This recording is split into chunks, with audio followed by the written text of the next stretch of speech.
as we are getting into freeze frame number 7, first event of the day, being Squad Strike. I'm here, Bondrude, at BondPhilbin on Twitter, Ben Philbin, going to be guiding you through this day of Smash Brothers and Rivals of Aether. Platform fighting action here at freeze frame number 7. Should be a big one. Fortunately, Alex is out with COVID, as I'll be saying a while. Oh, Stream Elements. How you doing? I do, yeah. Alex has COVID, so. All right. I'm just happy I'm not alone. I'm going to be here, on here, all day, so it'll be nice. So how you doing? How you doing?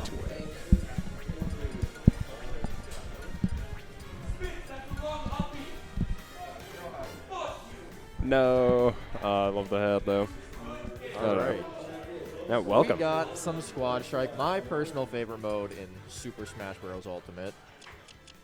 Yeah, I'm turning it. Making sure we have audio set. Just keep talking. Hi. What's your Squad Strike team? So I only play 2 characters. I got Banjo, who's usually my lead, and then I got Game & Watch as the anchor, and in the middle is whatever character I feel like, because I do not have a third. I'm thinking it's gonna be Bowser today. It's gonna be Bowser. Yeah, the stealth pilot inspiration. Yes. Yes. I've lost to him enough times, but like, all right, you know what? I should play some Bowser. Well, I'm very interested to see how you approach character. Oh, I just spam fair. That's all I do. I just fair for character. Oh, that'll be good. It'll be good.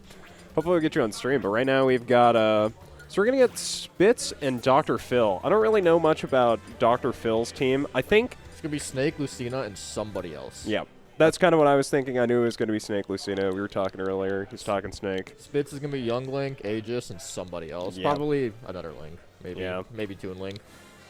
Trying to think if there's anyone else, because I've played Spitz a few times in bracket, mostly just being Young Link or Ehis. Oh, Wii Fit Trainer. Ew. Yeah, I know. I've not seen the Spitz Wii Fit. I don't like playing against Wii Fit Trainer. It's really, it's kind of just boring. No offense to any Wii Fit mains out there. Your character's not, they're not even that good. Why do you play a character that's boring to fight when the character's not even that good? I can't stand Wii Fit. I think my issue was the fact that it was Dawson at the U of M, who's just perma running off stage spamming dare. It's just like, I'll never forget when that person, after I beat them in the set, was like, I didn't know someone could camp harder than me. I'm like, I approached you the whole time. You just bad. No! Oh, it's Joker. Okay. And Marth, and not Lucina. what? Oh. And then we got me Brawler for Team Spitters. What? Regular me brawler. I love it. Nothing too exciting. That lineup, that's a baller lineup. That's a good lineup, yeah. You kind of got everything you want. Oh. Yep. All right. Snake versus Brawler to start. Holy shit. MVD ESAM. Whoa. Oh my. Whoa. If only we actually had the ESAM me brawler on our setup. Instead, we're sticking to something pretty standard. I actually love that ESAM just uses a Brawler of himself. I think that's hilarious. It's so funny. All Okay. right. And now we are into it. We are gaming. Yep. So, Snake, me brawler, I mean. I'm actually going to... Classic Rushdown versus Snake Yeah. matchup. Me Brawler's not really a camper. He can play a little defensive because his retreating aerials are pretty safe, but Snake doesn't want to approach him anyway. Yeah, mostly going to be forced to try to get through this wall projectile is being set up by DrFil, so... But all of a sudden, Spitz is already at up tilt %, and you see DrFil already letting the up tilt fly. Oh, these grenades. I mean, it's going to be a pretty steady amount of damage DrFil keeps taking if he's going to keep getting hit by grenades, but for now it's just, yeah, holding good space, forcing Spitz to approach, and yeah, very, very solid. I mean, when I think of like this specific like kind of C4 setup, a lot of people like doing the C4 center stage. On duo plat, like the 2 plat stages, yeah. I really love doing C4s on side platforms to set up kill confirms around 100%. Oh yeah, and you can get the cool looking throw into C4. Yeah, that all the snakes love, and that's gonna be an up tilt. Yep. Just a quick confirm, down throw, up tilt. The classic. And now we've got Ehis coming out, which I think is kind of scary. I mean, Snake getting to a little bit of higher percent, still not going past 100, even with that Nair. So, going to be able to build probably a lot of percent on this Ehis with this stock. So, fun fact, Mithra Neutral B, okay move. Really good in the Snake matchup because it's invincible on startup and it gets rid of grenades, and Mithra won't trade with it. So it just does hella shield damage if the Snake is shielding with a grenade. Oh, God. And there's no con to Mithra doing it. And if it's charged, it's safe for some reason. Okay, but Spitz now off stage. DrFil going for down tilt on, or down air on left side, but just not able to get any additional percent over there now. Okay, neutral B coming out. Not going to kill, though. See, I'm of the opinion that this character struggles more to kill than people really give him credit for. Amazing character, don't get me wrong. Ehis is very good. Yes. But their kill options are pretty predictable, and they don't have any true confirms other than the down air with Pyra. And you know every Pyra is going to look for that, so you can just play around it. Oh. Dancing Blade crossing up, but counts on Spitz, put this percent on. And now, I mean, it's only 20% differential, which it was looking scary with that Snake stock, but so far on the Marth, just not able to build up that much momentum, but got first hit. And with the neutral beast that Mithra is, this deficit can be made up real quick, but it just keeps growing in favor of DrFil. Good parry on the up B. And not able to get any sort of punish on this left side so far, though. Another Dancing Blade coming out, but no tippers. That should be it. Oh, the up smash barely whiffed. That was the right idea, just barely whiffed. Tip. We get a tipper bear there, but it really feels like he's going to need a tipper. Ah, that's unfortunate. Good tag. That's a really good tag. That move, I think, is harder to tag than people give it credit for. It's so fast. The Marth Dolphin Slash? Yep. I definitely agree, yeah. I think sometimes to just be able to punish characters that have like a forced linear recovery with the Dolphin Slash, like kind of like mirroring their recovery to set up those tech situations. Yeah. As long as people aren't expecting, it's a really solid option. It's kind of the hope they miss it. I don't even try to edge guard Marcina. It's like, I don't trust me sometimes. I'm going to miss this tech and die at 20. Yeah, and if you miss, like if your opponent grabs the ledge before you, you end up just putting yourself in like a Trump situation. So just a lot of different ways you can move after that. But 180 here on this this Pyra. Marthritis is real. All this rage is so scary. Pyra hits like a truck. And like these, I'm thinking back to these like dancing blades that were coming out earlier. Pyra dare. Pyra rage moment. And now we got Joker. Fourth. that looked really funny. That was a very funny looking kill. All right, but this is the main for Spitz now. His anchor is out.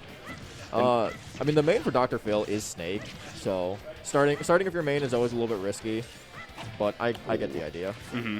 I mean, sometimes if you're just able to really snowball a game, or at least snowball a lot of percent with Snake, and I definitely felt like DrFil was able to do that, but not being able to capitalize in the Ehis stock really kind of put him behind and put him in this situation that we're seeing now. Yeah, going with his tertiary character against the main, it's a little tough, but not undoable. Oh, almost looking like he was trying to punish Tether there, but no tech. That's gonna be it. The Joker does it. Yeah, so nice.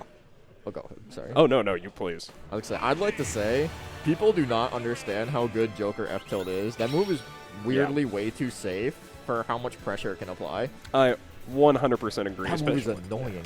Like, oh god.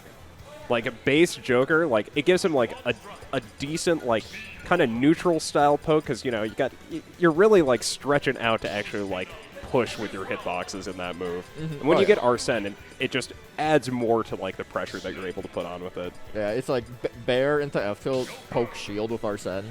If you don't angle your shield properly. Ooh, that's gross. People forgot this character's busted. Yeah, and I mean, DrFil definitely shown it there. Showing you don't need a main Joker to show off with Arsene. Use Arsene counter. It's a pretty good move. It's definitely pretty good when he was using it. Yeah, but credit where credit's due. DrFil cleaning it out with the Joker. Good stuff. Yeah, and now we're heading to game number 2. I didn't see stage selection, but we're gonna be on Talon City, which I think is kind of a weird pick. I feel like DrFil leading off with the Snake is probably going to be pretty happy about getting to play on Town City, but now potentially juggle situation. Oh yeah, this is another hard part of matchup. Snake struggles to land against this character. Mm-hmm. I guess everyone does, but yeah, Snake especially. Snake is a large, slow man trying to fall into very fast characters. Snake has 2 options: B reverse, air dodge. Yeah. Oh, barely misses the follow-up on the mistech, but still a good amount of percent here on Spitz, but DrFil still struggling to really find some momentum on the stock. Then once again we got Pyra neutral B coming out. Like you were saying earlier, it's a good move against Snake. It's just I feel like it's definitely going to change how DrFil is forced to approach. I was talking about the Mithra neutral B, the Lightning Oh, Buster. oh, Yeah, wait. That move is invincible on startup, so it gets rid of grenade and does hella shit. Yep, there it is right there. Oh. He was going for it. That move is really good against Snake. Oh, I thought you were talking about the Pyra neutral B because it's a flame move, so it insta-pop grenades. Oh, I guess that would work, but I don't think it's invincible on startup, so Pyra would trade with it. Yeah. Makes sense. Okay, but this is a scary part of the matchup because their recovery is really linear. Nikita is a good move. Yeah, unfortunately, didn't get to see Nikita kill there, but up tilt going to be able to punish that. So now DrFil once again with the lead, but insta-bared. This so far is two really funny looking kills. I love it. The Joker forward throw killing really just kind of blew me away. I don't think I've ever seen that move kill. Yeah, it's really rare. I think the DI was not correct, but I guess that was the goal. Make it so it was unreactable. Oh, we actually have DrFil and Lucina instead of Marth this game, so clearly kind of feeling the pressure of the Marthritis in the last game. Yeah, living to 190 against the Sortie is quite an achievement, so Lucina helps with that. Okay, but now recovering.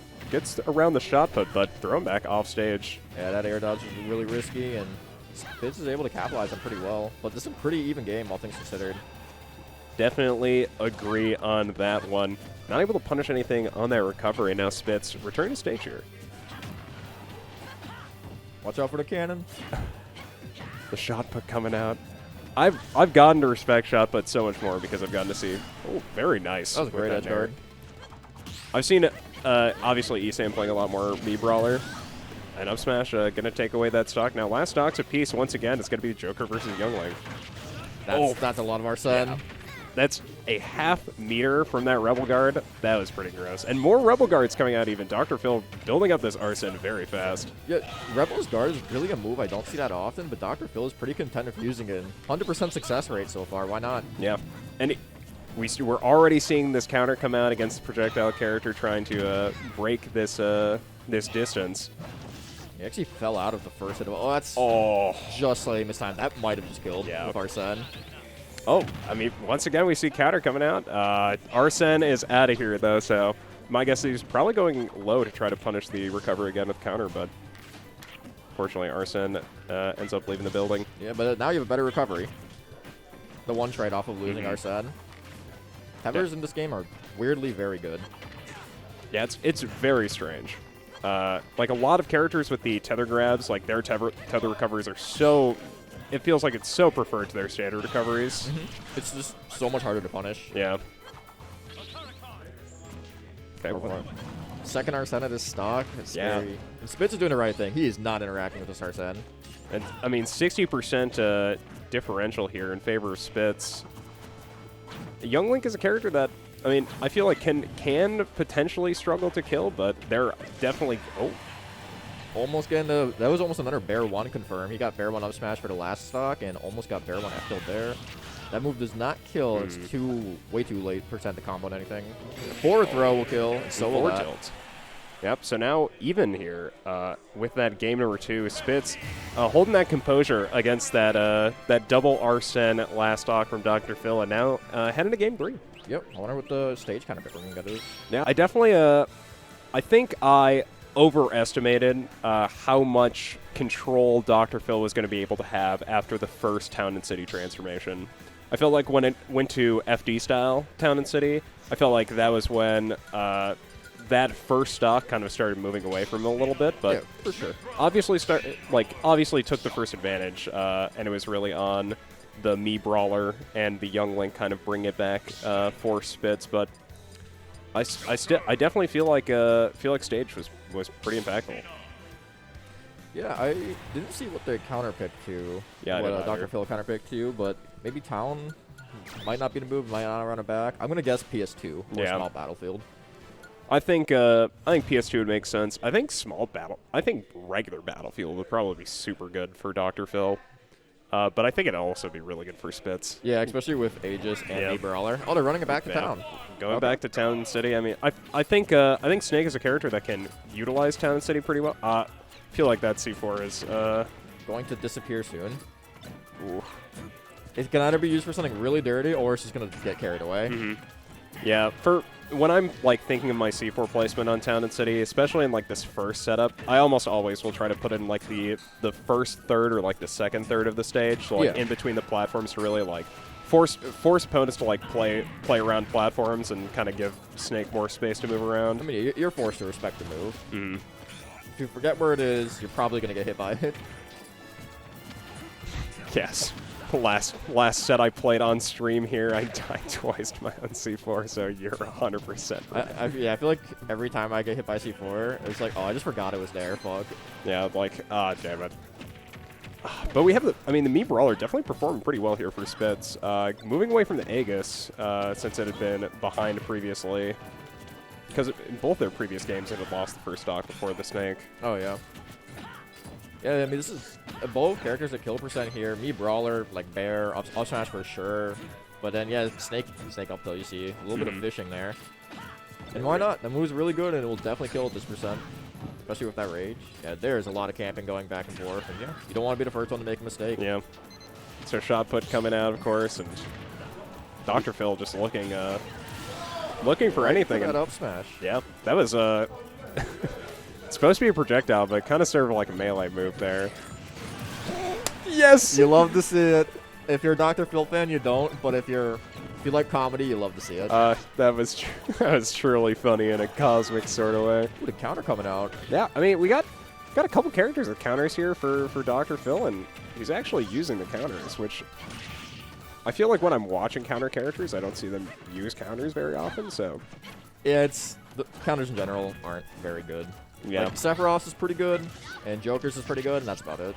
Oh, Sora. Sora's good. Yeah, Sora's counter's one of the better ones. Just barely not going to make it to ledge. That counter, like I said, it's risky. Ends up really biting me in the ass there, so now going to be left on this. Oh. Spitz says, I got you. One SD to another.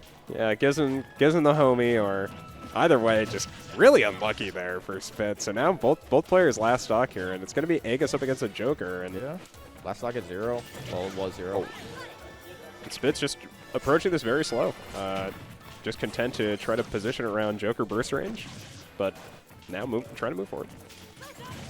That full content actually being stopped by projectiles is the best answer for that move. Because it'll clank with a lot of physical attacks and even disjoints, but projectiles will just go right through it. Oh, really neutral get up there. Lots of percent coming out. Good job maneuvering around that. Kind of thought a grab would come out there. Oh, looking for a spot dodge, maybe. Another counter. Just building up more percent with this, but Arsene is not going to be here forever. He's almost out. One more multi-hit's going to drain it. Or those drain on some. Yep. Gets a down tilt, so 100% now here on Spitz Ehis. Yeah, recovery. Maneuvering around that side B. There's no jump on this Ehis. Yep. Nice catch. DrFil taking that 2-1. That was a good set start. Yeah. Complete aside, I'm not really sure what I'm supposed to be doing for like character icons, really. I also can get your Twitter information. You might as well put random. Yeah. So far, I've been I put Dr. Mario for DrFil, and I put Youngling for Spitz because I knew Spitz was going to pick Youngling. I swear I've never seen DrFil play Dr. Mario. I haven't either. Well, maybe like super early on. Yeah, maybe that's where the tag comes from. And he was just like, yeah, Doc sucks. I'm going to play someone else. God, if only he kept playing Doc and this was a real thing. I can actually get your Twitter tag if you want me to put your Twitter on screen as well, or if you want to type it. Does not matter. I do not really have much of a Smash Twitter. If you want my Twitter for Smash, unfortunately, all my tweets are terrible. There we go. Gaming. I do like gaming, though. Gaming is fun. At gaming, exclamation point. As we're here, freeze frame number 7, I am Ben Philbin Bondrew, joined today by Kendrick Lamario. Until about like 10 more days and I can change my tag again. I don't know when I'm going to make it next. I like Kendrick Lamario quite a lot. I was probably just going to do Kareem the Banjo main and only play Banjo for like a month. my God. Banjo's sick. That'd be amazing, actually. Banjo's so sick. I love him. But it's... But if you do that, then I can't talk about Game & Watch as much. We're going to have less Game & Watches coming to her. Yeah, Addict doesn't really play Game & Watch too much either. Yeah. In favor of Roy, which is an upgrade in my opinion. I think Roy's a better character. I think so as well, yeah. I think Game & Watch was just like... He was very dominant for a while, but it's kind of come to the point where it's like all of DLC 2 is out. He got power crept. Yeah. He got hard power crept. I think he loses to almost everyone in DLC Pack 2. Except Kazuya's debatable, but also Kazuya's Kazuya. Yeah, I feel like that character can kind of get away with murder. As we are... Well, I'm waiting to see what we're getting next here. Also, the way the meta's progressed is kind of anti-Game & Watch in my opinion. People have gotten better at fighting him. I agree, yeah. I think... I feel like the character is only so good as people's allow you to understanding let of him. him. Yep. Yeah. Because his strengths are really good, but his flaws are really bad. Okay. So we are actually going to still get to see DrFil playing up against Loaf now on stream. This is going to be winners round 2. I'll put Wario for Loaf because it makes sense, and I'll keep DrFil on Dr. Mario. Hey, remember to vote for Loaf for the Gimmer tournament. True. Yep. The Gimvitational. We've got we've got like a thing going on at the venue, and that we're trying to get entrants for a Rivals of Ether bracket as well. So if you come, register for Rivals of Ether. We have 2 people who are going to be matching your entrant 4 votes to Loaf for the Gimvitational. One of them being me, which is going to be funny. So everyone here should enter so that my wallet feels worse. Please. Love to see it. Do it to make my life worse. Don't do it to just get Loaf into the Gimvitational, because that's the main reason we should be doing it. Yeah. But actively try to make my life worse by making me spend a shitload of money. That would be amazing. Yeah, of course. We want to see our #1 player in the state travel and play against #1 players for meta reasons, because that's sick. He's coming off second at Combo Breaker. That's cool as fuck. Congrats to him. Yeah, great run too. I mean, that's Waddy, MVD, and Same T Silver in that run. Like beating Ed too, 3-0. Yeah. Oh God, yes. It was a great run. Loaf's the GOAT. Yep. We are headed to PS2 here as we are getting into our team selections here for Loaf versus DrFil. Is he gonna do Wario and random again? That's what he did last time. I thought, yeah, I'm pretty sure there are people who are picking his team today. I'm not 100%, but this is a great lineup, I have to say. This is a funny lineup. This is an awesome lineup. Is he going to start Wario?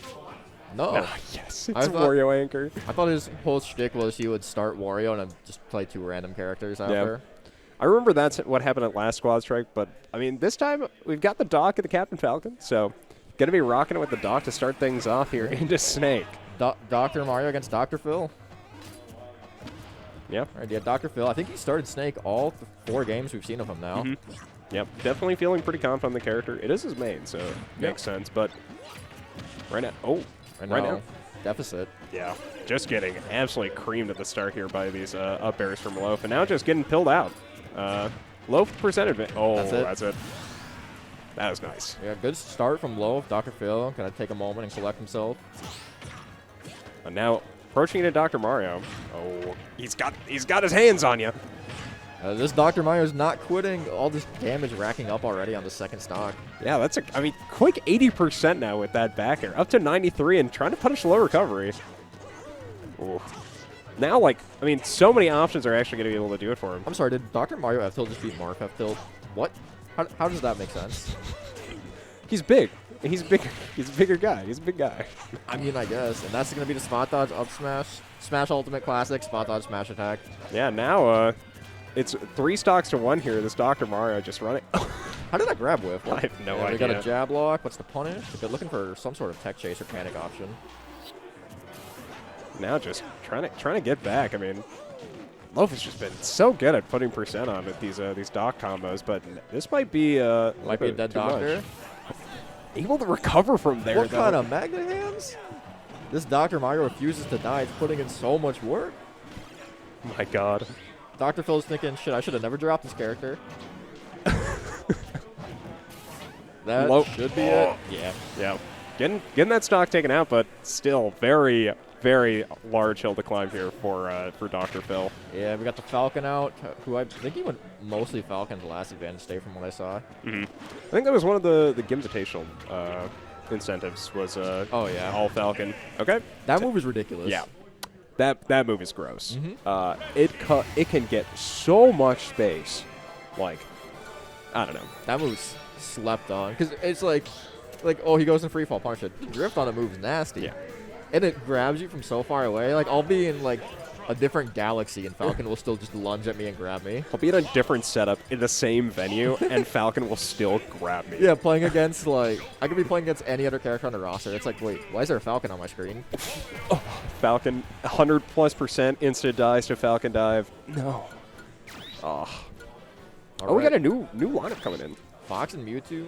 Yes, I love Mewtwo. I'm so happy he's starting Mewtwo. Okay. I love this character. I am interested to see how Loaf is going to pilot, because I think Mewtwo is a really awesome character in this game. He's cool. I don't think there's, like, that much, like, great representation, though. You got Waddy. Waddy's the best. I don't know if there's any other, like, super notable Mewtwo mains, but Mewtwo can also kind of just be a neutral B bot, but he could also be played really cool. Yeah. I really like the like a lot of momentum shifts on this character, and like the double jump is also very interesting. Oh, yep, catching that with a down smash. First stock going away for DrFil there. Like you have the teleport cancels, like really like a lot of great options to be able to be used, but the character definitely has some flaws. Yeah, his disadvantage is pretty poor. It's his main flaw, other than people will say tail, and like yeah, it's a flaw, but it's his disadvantage, just the worst. Yeah. Now, I mean, building a lot of percent so far in the stock. 78%? Oh. Reflect, gonna be able to shield. Oh yeah, Mewtwo can reflect that back too. Oh yeah, like just trying to bait it there. Almost get something exciting going on with that Nair, but instead just resetting neutral. Gonna attack and punish for the aggressive tech chase. Gonna outrun it. That was a good Rebel's guard. Got our set on deck. Oh, and another count. I mean, we got lots of counters coming out from DrFil in this bracket run. I think he should be able to make it back. Yeah. That LP goes pretty far, and he still has jump. Looking for an aggressive recovery or edge guard. Backer really? I'm surprised I didn't kill. Yeah. With our set on Mewtwo, he's not that heavy. Oh, grab missing. All right, that was a Smash Ultimate moment if I've ever seen one. Yeah. This God, that grab somehow win. But onto the Fox. Yep. Low Fox, and I mean, Fox pretty standard character, standard rushdown, but there's a lot of room to be able to do exciting things on the character. I am sad to admit that I was super wrong about Fox. I thought he was kind of trash, and now that I see Light piloting him the way he does, I thought it was just Light being super good. Nah, I think Fox is actually like top tier. Yeah, I think this character's super good. I've been saying this since day one. I've been super hyped on this character. I've said this character has felt super good to play. I'm happy to see Light succeeding. He has one of the best advantages in the game, for sure. Also, something about Minnesota top players, they love going Fox right away. Like Ventura does it, Failbot does it. I think Thor was going to do it, and now we have Loaf. Oh. DrFil almost taking that stock up tilt, though. That up smash is going to do it. Yep. That's 2-0 for Loaf. Yep. Quick 2-0 for Loaf. I have to be updating this to remember this shit. I don't usually run production because, once again, Alex, who is my normal co-commentator, is out with COVID. Yeah, unfortunately. Yeah. Hopefully he has a good recovery. I hope so. This is his first time having COVID. I got to go on stream. Oh, well. Hope you have a good stream match, and stream say goodbye to Kareem for now. Hopefully we'll get Kendrick Lamario back. But for now, it is just your boy sitting here on stream, about to, commentate my boy's match. So we have. It's going to be Kendrick Lamario versus Meatflap. So I am so surprised these guys are playing so early. Though maybe, I don't know what the seeding was like for this this specific event, but for some players, it's definitely significantly harder for them to succeed in squad strike than singles.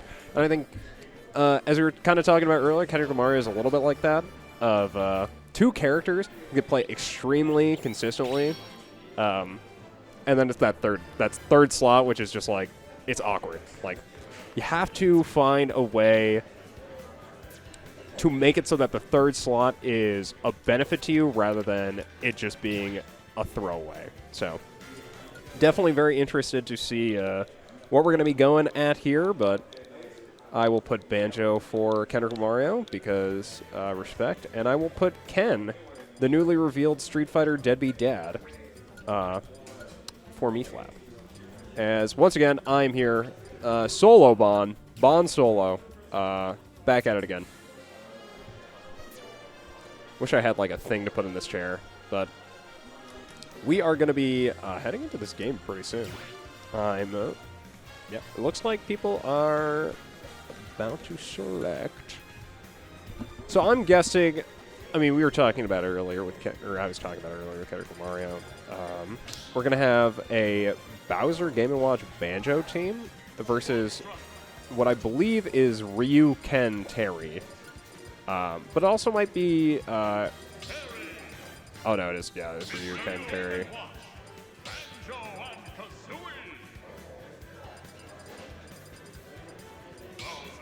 Rob. The Meatflap Rob. Oh my goodness. So we're headed into this winners round 2, Kendrick Lamario versus Meatflap. Squad strike. Gonna be starting off with the Terry up against the Banjo. Excited to see how things unfold, but yeah, let's get into it. Here on Pokemon Stadium 2. And Kendrick Lamario just starting things off, putting out a lot of projectiles, trying to just build some space, get some percent in to start things off, and maybe try to get a conversion off of it, but yeah, both players just trading pretty evenly here in the early game.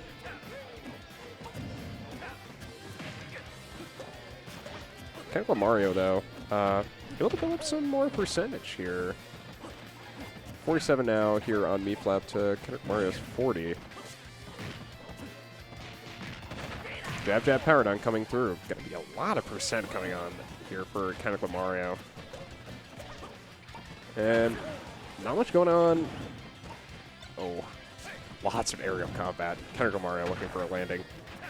And that auto turnaround definitely being a benefit for these Shadow characters. And now going to be recovering the Wonder Wing.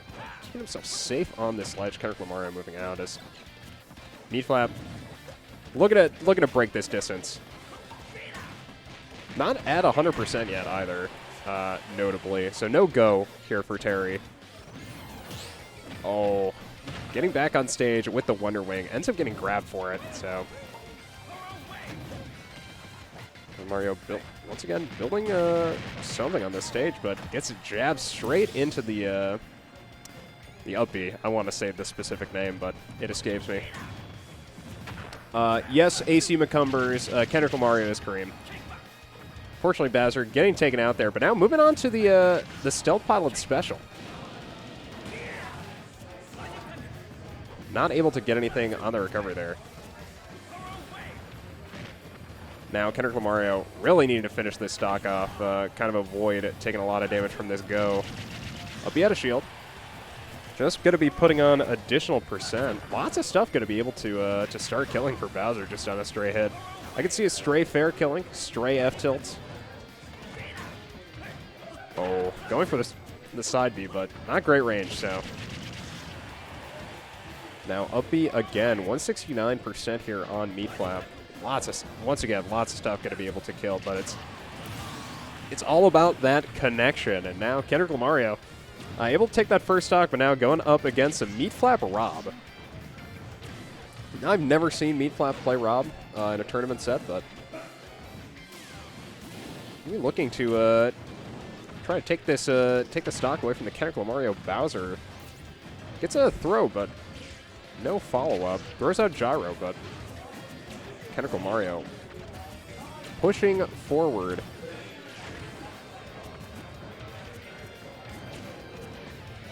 Yeah, I had a chance to watch Meatflap play Terry earlier. It was looking super good. I would not be surprised if we see it a fair amount in singles, but ooh. Rob Saiby coming out, not going to be able to get that kill. Kendrick Lamario stuck off stage, but it makes it back to stage, but recovery situation. Oh, gets hit by the last hit of the Rob side B. And Meatflap, looking for something off stage, ends up dropping that stock. So now, down to the Ryu here, up against Kendrick Lamario's Bowser and Game & Watch.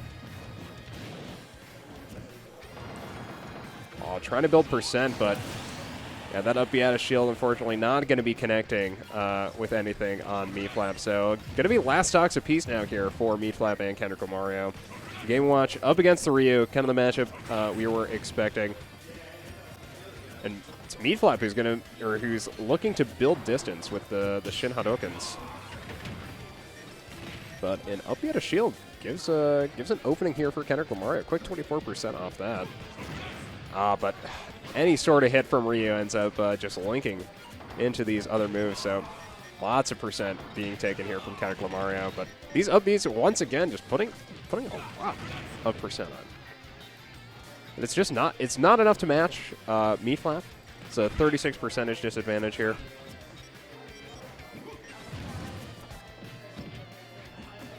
Double down tilt coming out, just putting more percent on, but also looking for a finisher. Probably looking for the down tilt into a heavy Tatsu. I've seen a lot against Game & Watch, just being able to seal out kills at like probably around this kind of percent for characters like Game & Watch. But these up airs putting on a lot of percent. Meatflap looking almost even now with Kendrick Lamario. It's only 5% differential here.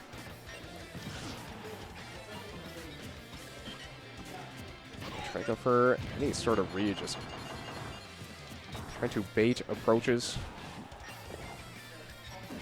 Both players just very high percent.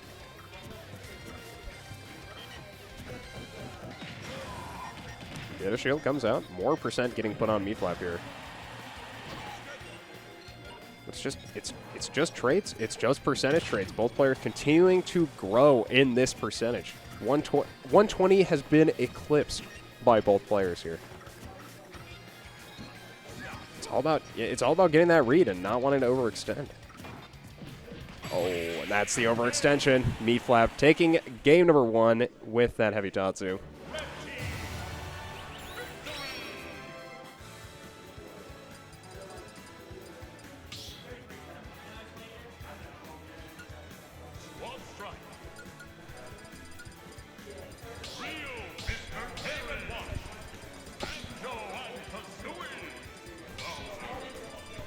And after that very close game number 1, not going to get any switches from either side here. Yeah, once again. Oh, we've got a change in the lineup, though. Looks like Bowser is going to be leading off here up against Ryu. Should be pretty interesting. As we've got the Kendrick Lamario Bowser starting things off. Quick 44 there from Meatflap. Up to 57 now. These Hadoukens really just, I mean, oof. It is hard. It is hard for Kendrick Lamar to approach here. Even more Hadoukens. Like, this percent is just building. Oh, almost 100% here on Kendrick Lamario, but getting trades in now. 40% traded back. Oh, heavy Tatsu coming out, not going to be able to kill. Almost 140 now onto Kendrick Lamario. With 42% here on Meatflap, it's going to be a while before Bowser can really get a non-read kill, something like just like a stray hit. Right now, it's got to be like some kind of hard read, and that was kind of a hard read. That auto turnaround definitely helping things out, but that heavy Tatsu taking that first stock from Bowser, I'd say very early, all things considered. And now moving over to this Banjo, and I mean this is the character who I know Kendrick Lamario for, the original Banjo, the MN Banjo. But so far, I mean, it's going to be forced to approach into this very consistent offense being shown by Meatflap. Kind of being forced to break that zone, but yeah, 127 now. on this Ryu, but still just able to put on so much percent into Kendrick Lamario, just struggling to finish this first stock. As Banjo now 99%.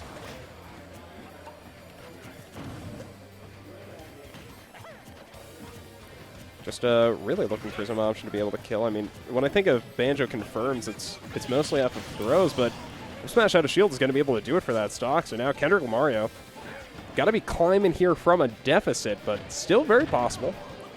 Okay, Terry down throw coming out, putting on more percent, but thinking like Meatflap maybe trying to look for Nair confirm into to Burning Knuckle, but no, things just being taken slow. I'm definitely the guy to be cheering for Banjo. I never expect to see it, but we are in squad strike, so it does make a lot more sense. Okay, more neutral Bs coming out. Almost looking into the 2 hits of the up air, but just ends up getting the latest possible hit. Okay, drag down into the grab. I mean, Kendrick Lamario has really climbed all the way back with this Banjo, but got to be taken out from that jab combo. Jab straight into the up B, going to be able to seal that stock, and now Kendrick Lamario once again working from a deficit here, but that Banjo really, I mean, helped even things out. If the Banjo could have lived any longer, though, it would have been almost a clean getaway. But now Kendrick Lamario getting forced onto the Game & Watch here. Not able to punish that recovery from Terry, but still, this percentage is building. And yeah, going to be able to punish that landing with the F smash. So now, both players on their last stocks. It's Rob versus Game & Watch. The Meatflap Rob going to need to keep composed here to be able to pull out the win. 68% here for Kendrick Lamario. Trying to approach into this Rob and get a grab into these up airs. And that's, I mean, good percent to start things off. Quick 53 to 57, and not able to punish this landing, but gets a jab lock into the F smash. Not going to be able to kill, but lots of percent coming in. And gets the jump out of the bacon.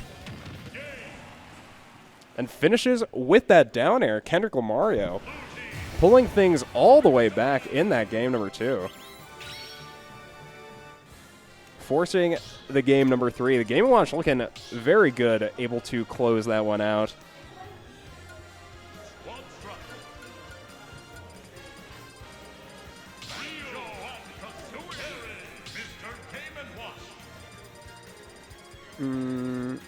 I have to do buying because I have to buy Loaf votes.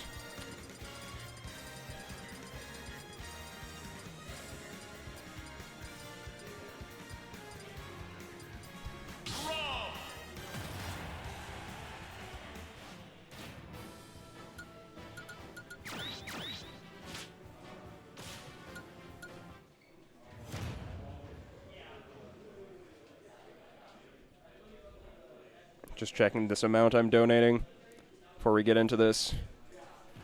You have it already. Vote for Loaf. Oh no. Oh, Larry looking to get in maybe.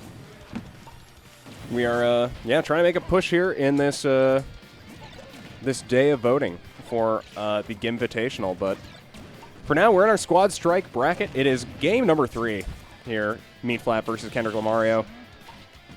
Getting things starting a very different way. The Rob coming out first from Meatflap, and Kendrick Lamario leading off with the Banjo. Yeah, you can come on here. As I am now joined by Addict, it would seem.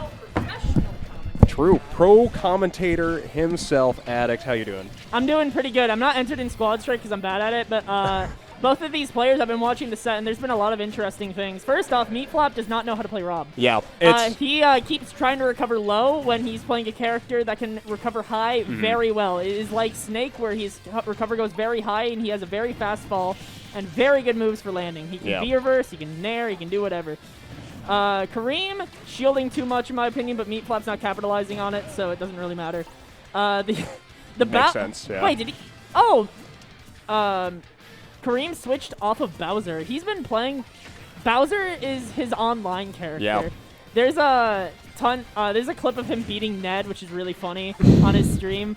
I feel like it's a rite of passage to be for a Midwest Wi-Fi warrior to have a win on Ned. I have a win on Ned. He has a win on Ned. I'm sure Derp has a win on Ned. Everyone has a win on Ned. He just plays for like 5 hours a night. If you're up at that time, you don't even need to try to stream snipe him to play against him. You're going to get a win on Ned.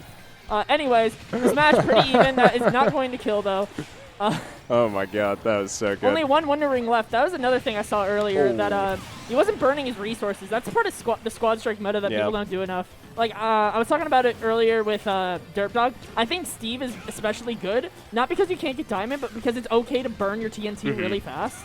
Most Steves don't go for TNT because it's super resource.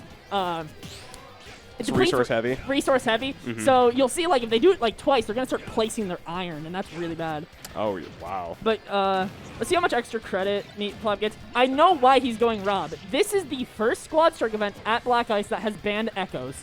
He usually went Ryu, Ken, Terry, and he's not allowed to do that, so he has to play the rest of the game like the rest of us. I guess I'm kind of surprised he didn't opt for Kazuya in the 3rd slot, but Oh, apparently he just doesn't like Kazuya. He was thinking of going Kirby earlier. I know he was practicing Kirby with Derp. Kirby Loki Ashoto, just a really bad one. oh god. Why? Yeah, I mean, you fish for down tilt and you get your combos off of them. You know, you have like some kill confirmed. They're not good. Okay, yeah. You know what? Fair enough. He's just a that bad makes sense. Terry, though, is a character he's been practicing quite a bit. Definitely not as good as his Ryu or Ken, which he's opting to go Ryu for this, which makes sense to me. He's always told me about how he thinks Ryu's really good against Game & Watch, and there's like both their forward foot. Yep. It was very interesting to me to see the Rob come out over the Banjo in this game. I felt like the Rob has really been struggling so far in the set. But, I mean, definitely Kendrick Lamario being put at a pretty significant disadvantage because he lost that stock. Do I gotta call him Kendrick Lamario? You don't have to. I want to call him Kendrick Lamario. It's so funny. It's so... Hey, do you know the origin of that tag besides it just being a funny tag? No, if there's like a specific story with it now. There's a mod. I mod my Switch, you know that. Yeah. There's a mod that replaces Mario with Kendrick Lamar, and it has like all of his voices. Like when he up smashes, he goes top of the morning. Oh my god. And like when he gets knocked off, he does the scream from you. He's like, ah! Oh my god. That's super funny. Oh, the fair gonna kill. That's not common. Yeah, punishing tether recovery there. Terry Fair. Yeah. Gonna be able to get that stock and now. All right, now he has go. So this is bad for. Yeah. Oh. Yeah, that's a quick 50 off of a down tilt. Another one of those, and I think he's dead. Not another combo, but if he gets like some extra credit. Any more additional percent just puts Kendrick Lamar in an even worse position than he's already in. I mean, now with this go, looking pretty good to be able to end this. But Kendrick Lamario, if he's able to finish this stock, this is so much more doable. Oh. This is where he struggles though. Yeah. Killing, especially Meat's doing a really good job at holding center stage. A lot of people don't do that against Game & Watch. They run away, and it makes it killing insanely easy. Like look at that, center stage wasn't even close. He could have had like 30% more still live. Able to recover from very low. Meatflap holding on to this stock for dear life, and I mean, definitely paying off. This Go is going to get some more value if he even gets one more use. He's doing it right. He's camping with Go, because Go is an invaluable resource, especially in Squad Strike, where you only get one Go. You only got one shot. One opportunity. Wrong rapper. Yeah. Oh, okay. 99%. Anything will, any down tilt Tatsu will kill right now, so he's got to play extra careful. So it's definitely a hard situation to be in for Kendrick Lamario, but definitely don't want to throw those normal Hadokens. It fills bucket and kills. The Shakanatsu does not kill if you bucket it because of the multi-hits. Easy percent, though. This is what Game & Watch excels at. Yeah. Once he gets that first hit, it is close to an 60. even game. He just needs a random hit. I think Meatflap's choking a bit. Definitely, maybe a little bit afraid here, but that's going to... Oh, that's a stock if he gets it right. He got the jump out and last hit of the bear. This should kill. Yeah. It's death. That's the volatility of the matchup. Once when you get Game & Watch, or once you get Ryu off stage as Game & Watch, it's lights out. Anytime on stage, incredibly scary.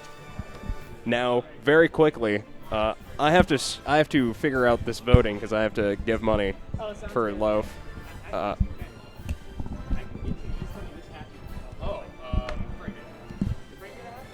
Also, thank you, Alex, in the chat for the compliment. Yeah. All right, who do we have next on stream? That is an excellent question. I'm checking our stream comms. Oh, we're gonna get. Oh my God, we got Loaf Ehis.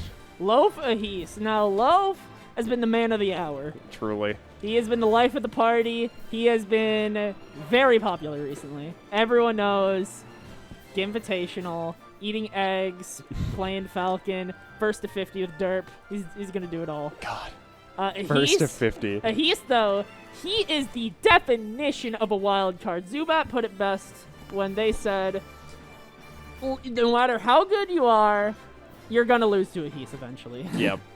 He's always there. He's always in the background, just waiting for his chance to strike. He is an agent of chaos. He is going to win eventually. He is unrelenting. Oh, I can get your tag if you want me to put your Twitter handle on screen. Yeah, that's really funny.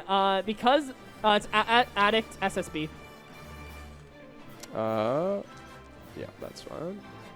Sweet. It's been funny. Gaming. Usually my Twitter has been like super goofy and like I tweet whatever's on top of my mind, but since it's now attached to an eSports org, I can't do that anymore. So I always like, oh, I'm gonna tweet this out. Shit, let me go get one of my friends to tweet this out for me.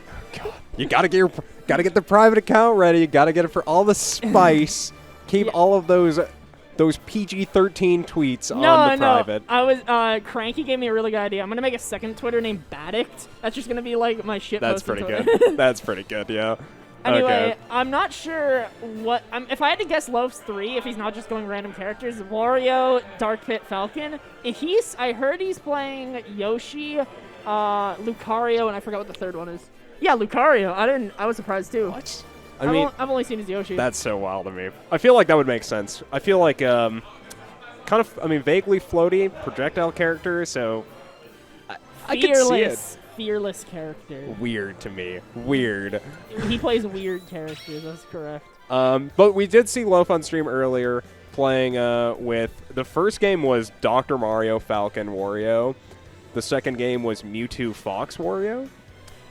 It makes sense that he's keeping the Wario in there. Yeah, so not 100% sure what we're really going to be having here, but we're going to be going to Pokemon Stadium 2 here. Going to get to see this team selection, and I mean, you're right. We're probably going to see Wario, and we'll probably see Yoshi from Ehis, but aside from that, I don't really know. Yeah, Yoshi, Lucario, and I forgot the third. Anyways, it's probably going to be interesting. Did we just go to PS2? I wasn't paying attention to the PS2. stage. Going to be PS2 to start things up. Oh, maybe not, actually. Got some controller maybe some desyncing issues, yeah. Meat did not desync his controller. Meat! Desync the controller. Oh, Lamau. It's... I know because he's on the GameCube Pro controller. Is it the Pikachu one? Yeah. It's fucking derps. That's funny. Yeah, the crusty ass controller. Anyways. Oh, apparently Mike 2 should have really comfy ear cuffs, which I did wear Mike 2 earlier. I did get to try on Mike 2. It was very comfortable. They are comfy. That's correct. Oh my God. Yes. Yoshi, Kirby, Lucario. I love Kirby. I know he said he's a worse Shoto, but I'm a Kirby believer. He's so fun. What is this? What are these teams? These are sick teams. Doc? I've never seen the Loaf Ike. I've seen every top player play Doc, though. Yeah. It used to be the cool thing to do. play the funny meme character. Yeah, Cashmere, Scorpio when we had him. They all played Doc for a bit.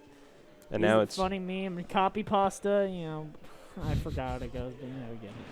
Anyway, starting out with Lucario, I would have put him last, personally. Yeah, I think it's kind of a statement almost where it's... I am not afraid. Yeah, I'm not afraid to just, run into you, and if I'm at high percent, you're probably going to be really sad to be running into me 3 times in a row. But, I mean, starting things off, he's taking a pretty decent amount of percent at the start. 58% now. Dr. Mario, not a character struggling to put on the damage. Oh, if there's one thing Doc is excellent at, it's killing. Oh, he's dead. That worked. Absolutely caped. Interesting interaction. Only 2 moves like that, so. That was quick stock, though, from Ehis.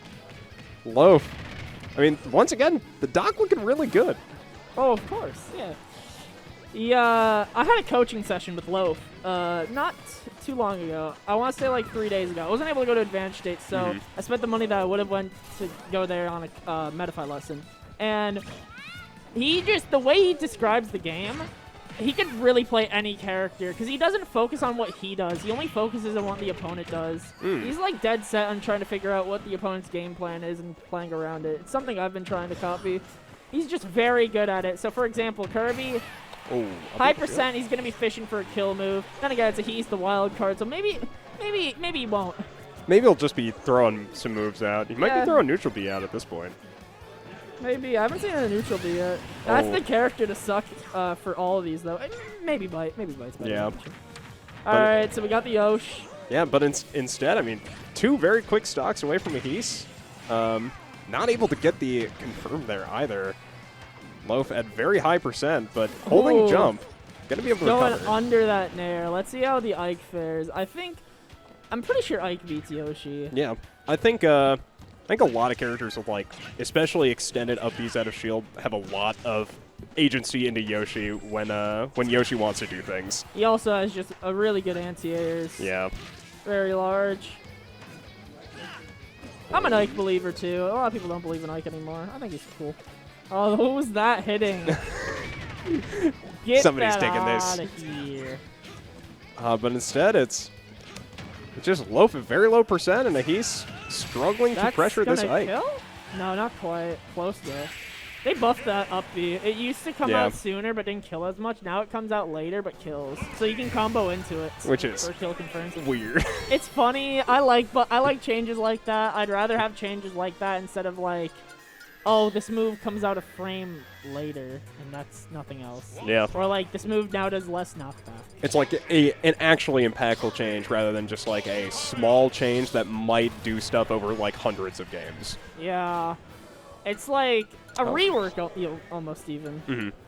Also, new team coming out from Loaf now. All right, I said before I never saw his Ike. I've definitely never seen his PT nor his... Oh, wait, never. I saw a clip of his Sora. This was when Sora first came out. He was on stream with Hunter, and he did a clip where he just stood under, like, Smashville and stalled for, like, 30 seconds. Oh, sick.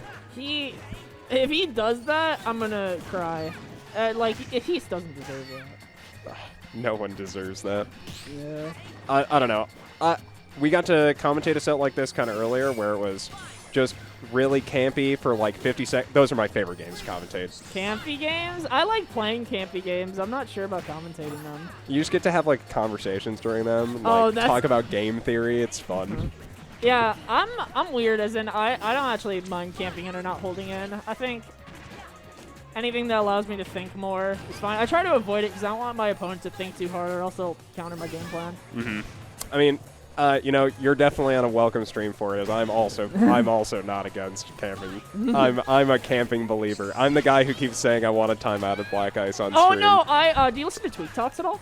Yes. Yeah, I started listening, and he talked about neutral, and he talked about rule sets, and he was like, "We should have a 5-minute rule set because the person who's going to camp you out is still going to camp you out, no matter what the time is." And I was like, "Yeah, we should try that out here. We should try a 5-minute rule set out." I'd love that. I don't think it'd work for Squad Strike because of the changing times. I think that'd affect it. Oh god, but yeah. For, okay, up the just a he regular actually up has the lead. I wasn't even paying attention. Yep, so first stock getting taken by Kirby F Smash, but I mean Loaf responding relatively quickly, ends up armoring through a multi-hit with that up B, so evening things up, and now second stocks apiece, both players on the Pokemon. Lucario up against the Pokemon Trainer. And now Loaf building a lot more space back in here on this PT stock. I mean, clears out the first one. Ben's a Boy Scout. Who would dare call me? I got kicked out of the Boy Scouts. That's brutal. Bro, okay, I have a funny story about Boy Scouts. I was in, like, whatever Boy Scout League. And the thing that happened is there was always so much fun thing to do at the camp. They'd have like archery, and they'd give you the illusion of freedom. Yeah. So what I'd do is I'd like go away from the tribe or pack or whatever they're called, and I'd like do my own things. And because of that, I never got any merit badges. I was too busy like, oh, I'm gonna go to the beach. I'm gonna take out the canoe. This looks fun. And then like, oh, we were supposed to get like the whittle a stick badge, and you didn't get the whittle a stick badge. So now you're a second class instead of a first class. Like, all right, well I'm out. I'm out, guys. Sorry. I don't care. God. Yep. Could not relate. I don't remember shit about Boy Scouts, but you know what I do remember shit about? This game that we're watching right now. That is true. It's even or even-ish. Yeah. Lamario gets nerfed in Squad Strike again because of timers. He doesn't have time to charge Waft. At most, he might get a medium Waft from camping. Although I don't think that's going to stop Loaf. Oh, still gets that bike though here in Squad bike Strike. Traps. Let's see what he gets. Yep. Up. Oh wow! Actually ends up connecting with that bike, the high bike. Kind of read the roll, but didn't get a punish. And there's that IRR back air. Loaf Classic going to take the set. Yeah, quick 2-0. Still, he's put up a good fight. Definitely nothing to shy away from. Oh yeah. And now that the set's over, I have a fun story. I don't even think it was Boy Scouts camp. It was like a summer camp. And there was this kid who was the incarnate of the devil. We were like doing canoeing. And it was me, this kid, and a camp counselor. Because like everyone had their own counselor or whatever for canoeing. We were rowing the boats, and this kid was like spinning it, like rocking it. And then the camp counselor was like, do not do that. You're going to flip over the boat. This kid just keeps doing it. He flips the boat. We got to like swim back to shore with the canoe. And like bring it in. We had life jackets, so we weren't gonna drown. But that kid, I hope he is in jail. He needs to be away from people. I hope that guy's thinking about what he did. Yeah, I hope he remembers it the same way I remember it. Oh yes, I've successfully bought a hat for the Invitational. Ooh, nice. Continuing Loaf's. Is it like one of the like Falco or Puff or whatever hats? No, I got the Frame Data hat. Oh. It's okay. It's all right. I didn't like any of the Invitational merch. I just bought a bunch. I got a job recently. Mm-hmm. So I spent my first paycheck on a bunch of Etsy things. Sweet. Have you ever played Guilty Gear? I have, yeah. You know Happy Chaos's glasses? Oh, yeah. Yeah, I found a pair of them and I bought them. That's sick, actually. Fuck Yeah. yeah. No, I mean, that's super cool. And that's definitely what you should be spending your paychecks on. Yeah, Hell definitely yes. not, like, saving it. Well, I'm also spending a bunch of money on CEO, but, like, whatever. Oh, going to see. I mean, CEO's Yeah, sweet me, trade. Derp, Samatha, Limbo, we're all taking a car, and we're taking like a week Holy off. shit. We're taking a week off work, and we're just like road trip. Road trip to CEO. All of us have been working a lot, and we're just like, we gotta go to CEO. I mean, it'll be a great. I'm trip, entered in Smash, Guilty Gear, and a game that I haven't played in like 6 months, but I really want to get back into, Type Lumina. Melting Oh, World. hell yes. I don't know if there's any MN Type Lumina players, but since it has rollback, I definitely want to play. I'm also might be entering the Eunice side bracket. That is a run the mix people question. I know. Well, I play Type Lumina. I play a fair amount of Type Lumina. Who's your main? I play Como. Como, that's fair. I was a Hisui main, but my main in Actress again is Aoko, and then they added Aoko as DLC. So I'm definitely gonna play Aoko now. Yeah, my friend plays a fair amount of Type Lumina. I play such a gorilla. Coma's a gorilla character. I just love the movement in Type Lumina. Yes, it's a lot. It's so cool. I don't like the shield mechanic. I'm sure if I learn about it more, I'll get over it. From first impressions, it was just like kind of like Eunice, where it felt bad to hit bad to hit them while they're blocking. That's why I love about Actress Skin. It feels like there's a lot of gimmicks, but none of the gimmicks are like meta changing. It's not like I don't have to pay attention to Vorpal state or whatever. Oh yeah. I don't have to pay attention to like whether or not my opponent's shielded and if I need to block their counter attack. I just move around and hit air moves and then combo up, throw them in the air. Sweet. Up, set up 5 orbs. You lose the game now. Yeah. Can Aoko do that in Type Lumina? I haven't actually seen much of her. In Type Lumina, she is a I've only played against like my one friend playing her. She seems like a fucking bullshit character. Oh, she is in Type Lumina. She's in Actress again. She just seems like she has so much control. Yeah, and I'm playing Coma, so I am a meathead. Yeah, you place the orbs around, and it's like I'm trying to think of a equivalent. I don't know if Testament has it in the new Guilty Gear, but it's like Testament in Plus R, where you just set up the webs everywhere, and if they touch them, you just get a combo off of it. Oh, I don't think she is. I could be wrong. I didn't think. Yeah, I started playing Guilty Gear again, but I only play it with DrFil. I haven't actually hopped into the ladder. I play Zato in that game. Oh god. Yeah, I play like a lot of D-Gen characters. I don't know. From playing the game myself, like there is no D-Gen character in that game. No, in Guilty Gear, I don't think so. My friend Dirt plays Happy Chaos though. That's the deal. That's the only D-Gen character in that game. Yeah. If I had to put a finger on it, it'd be Happy Chaos. But for now, we've got Ehis up against Scam. Scam likely now moved over to Scam. Scam. Yeah, just Scam. It's not likely. It's gonna happen. It's just gonna happen. Oh god. Is this still winners? No. This is losers. Round 3. Anyway, what was I gonna say? Yeah, I'd probably be pissed more at Happy Chaos if he wasn't just the coolest character design for anything ever. Yes, he's just a dude. Yeah. With a gun. Jab block almost killing there, but Scam likely scamming that with 90%. That looks up. Scam definitely has switched characters a lot more. Like he's known for his solo Yoshi, while Scam plays all 3 of these characters fairly consistently. Maybe Joker and Game & Watch more than Wolf, but still. If I had to put my bets, I'd say Scam is going to be more comfortable with the Squad Strike formats, but I don't know. Like I said, Ehis wild card. Well, I would 100% agree with you. Just from how this game has started, I mean, he's leading off with the Yoshi, and the Yoshi losing their stock first here in this game up against Scam's Wolf. And Scam I remembered mostly for the Game & Watch and the Joker, I'd say. I haven't gotten a chance to watch much of the Wolf, but the Wolf looking very good here in this game number 1. Yeah, for sure. Okay, more back airs coming out. Tried to go for the hard read. Definitely worth going for those in the Squad Strike format. Yeah. Instead, just ends up losing his stock, but a great amount of percent here put onto Ehis. Oh, maybe he could have gotten a down air. Yeah, just trying to brutalize this tether recovery, but no dice, and Scam makes it back to stage, looking to put some more pressure on with this Joker.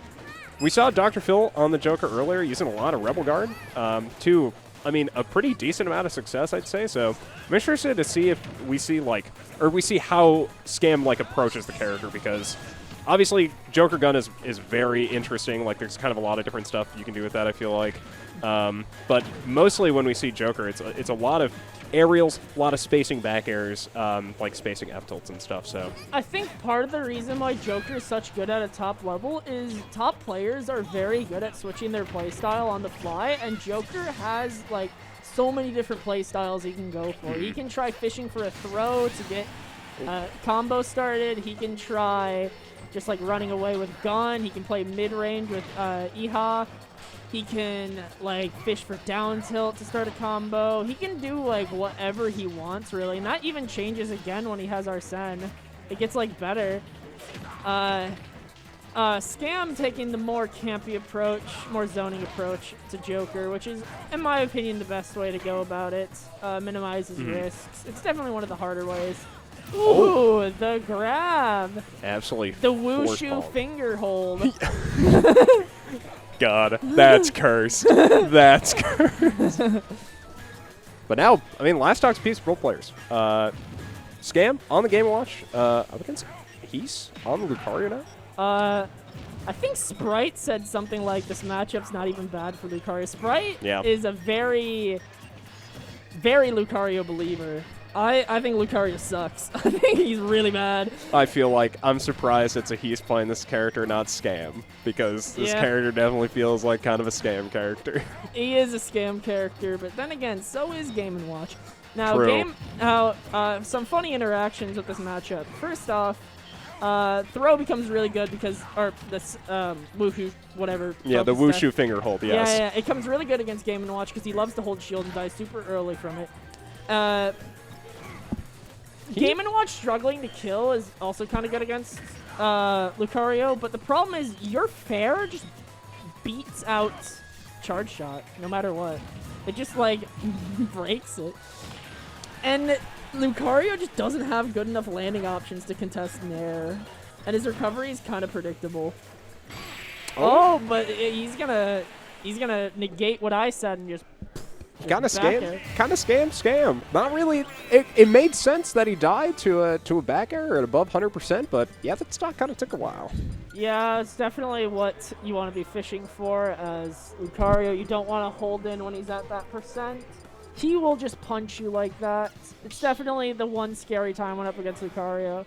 And also, I keep saying this, but like Lucario probably gets buffed because like when you reset your stock as Lucario, he becomes so much worse because like you don't have aura, so you're like half a character.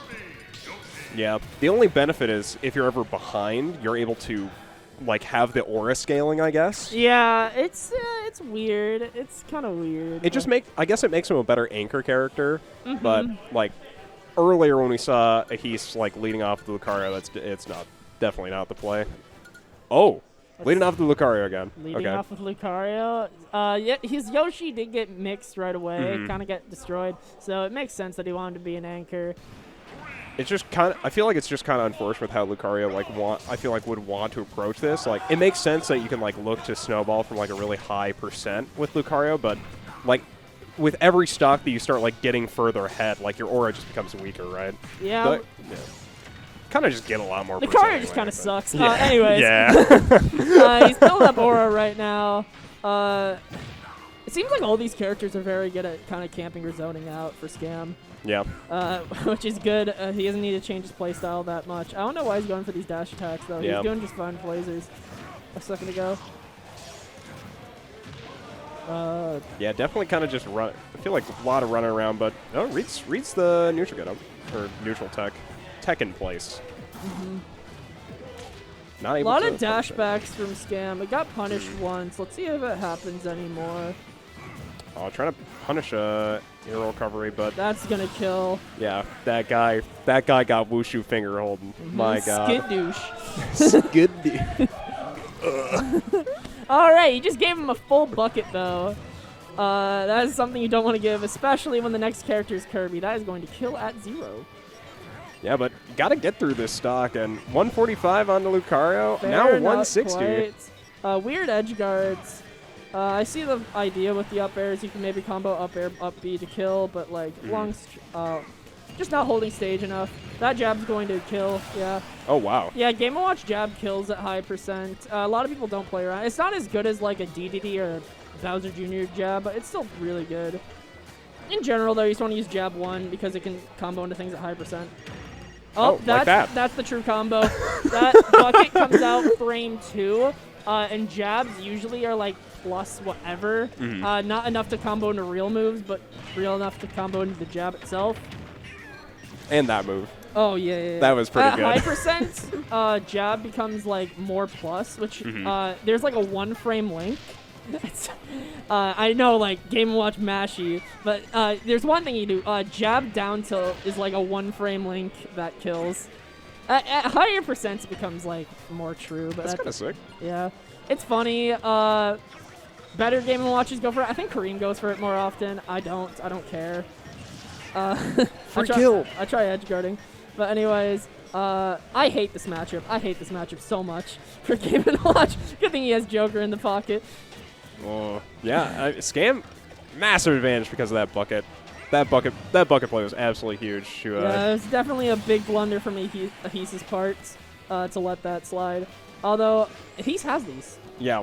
All he needs is like a dash attack. Oh, and that's a free 46% 46% off of a down air.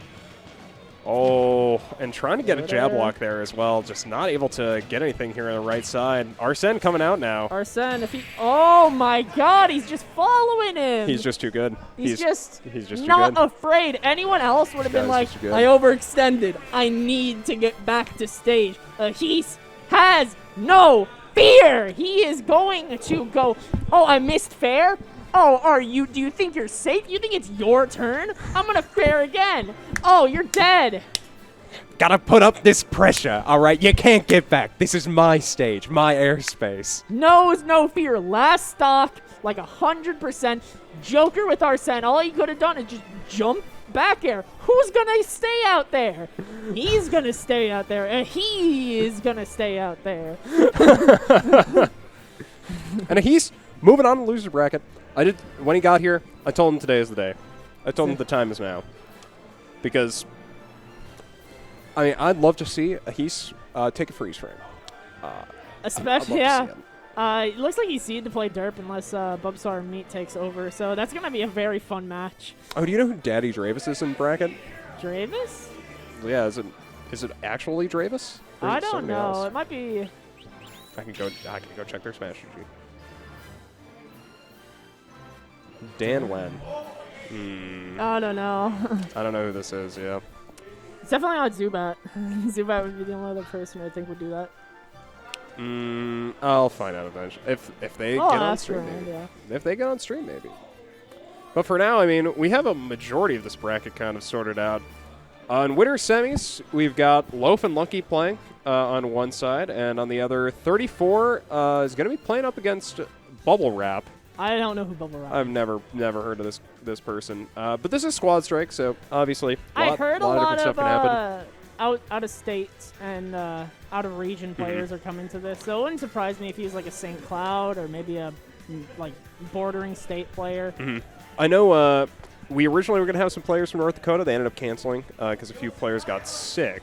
But I know we do have the St. Cloud guys here for sure because Shrumble is here. But yeah, I mean, Bubblewrap making a run here today. I mean, looking at this this top 4 in winners, I mean, Bubblewrap's the only person I feel like I haven't seen here consistently, so 2-0ing Kendrick Lamario as well to get there. So he was seeded, so I'm assuming he's at least good from wherever he is, or Tac knows how good he is in relative. But still, solidifying this top 8 and loser side as well. So far, only 2 people are on opposite sides. It's Ehis qualifying from that last set, and Tosty on the other side. And the people who are attempting to get into top 8, the winner of Kendrick Lamario and Daddy Dravus will play against Tosty, while the winner of Meatflap versus Bubswa will play DatDerpDog, and the winner of that will make losers top 8, and that will complete our top 8 for this bracket. Yeah, that is a long way to go. We got a lot of matches still getting played out here.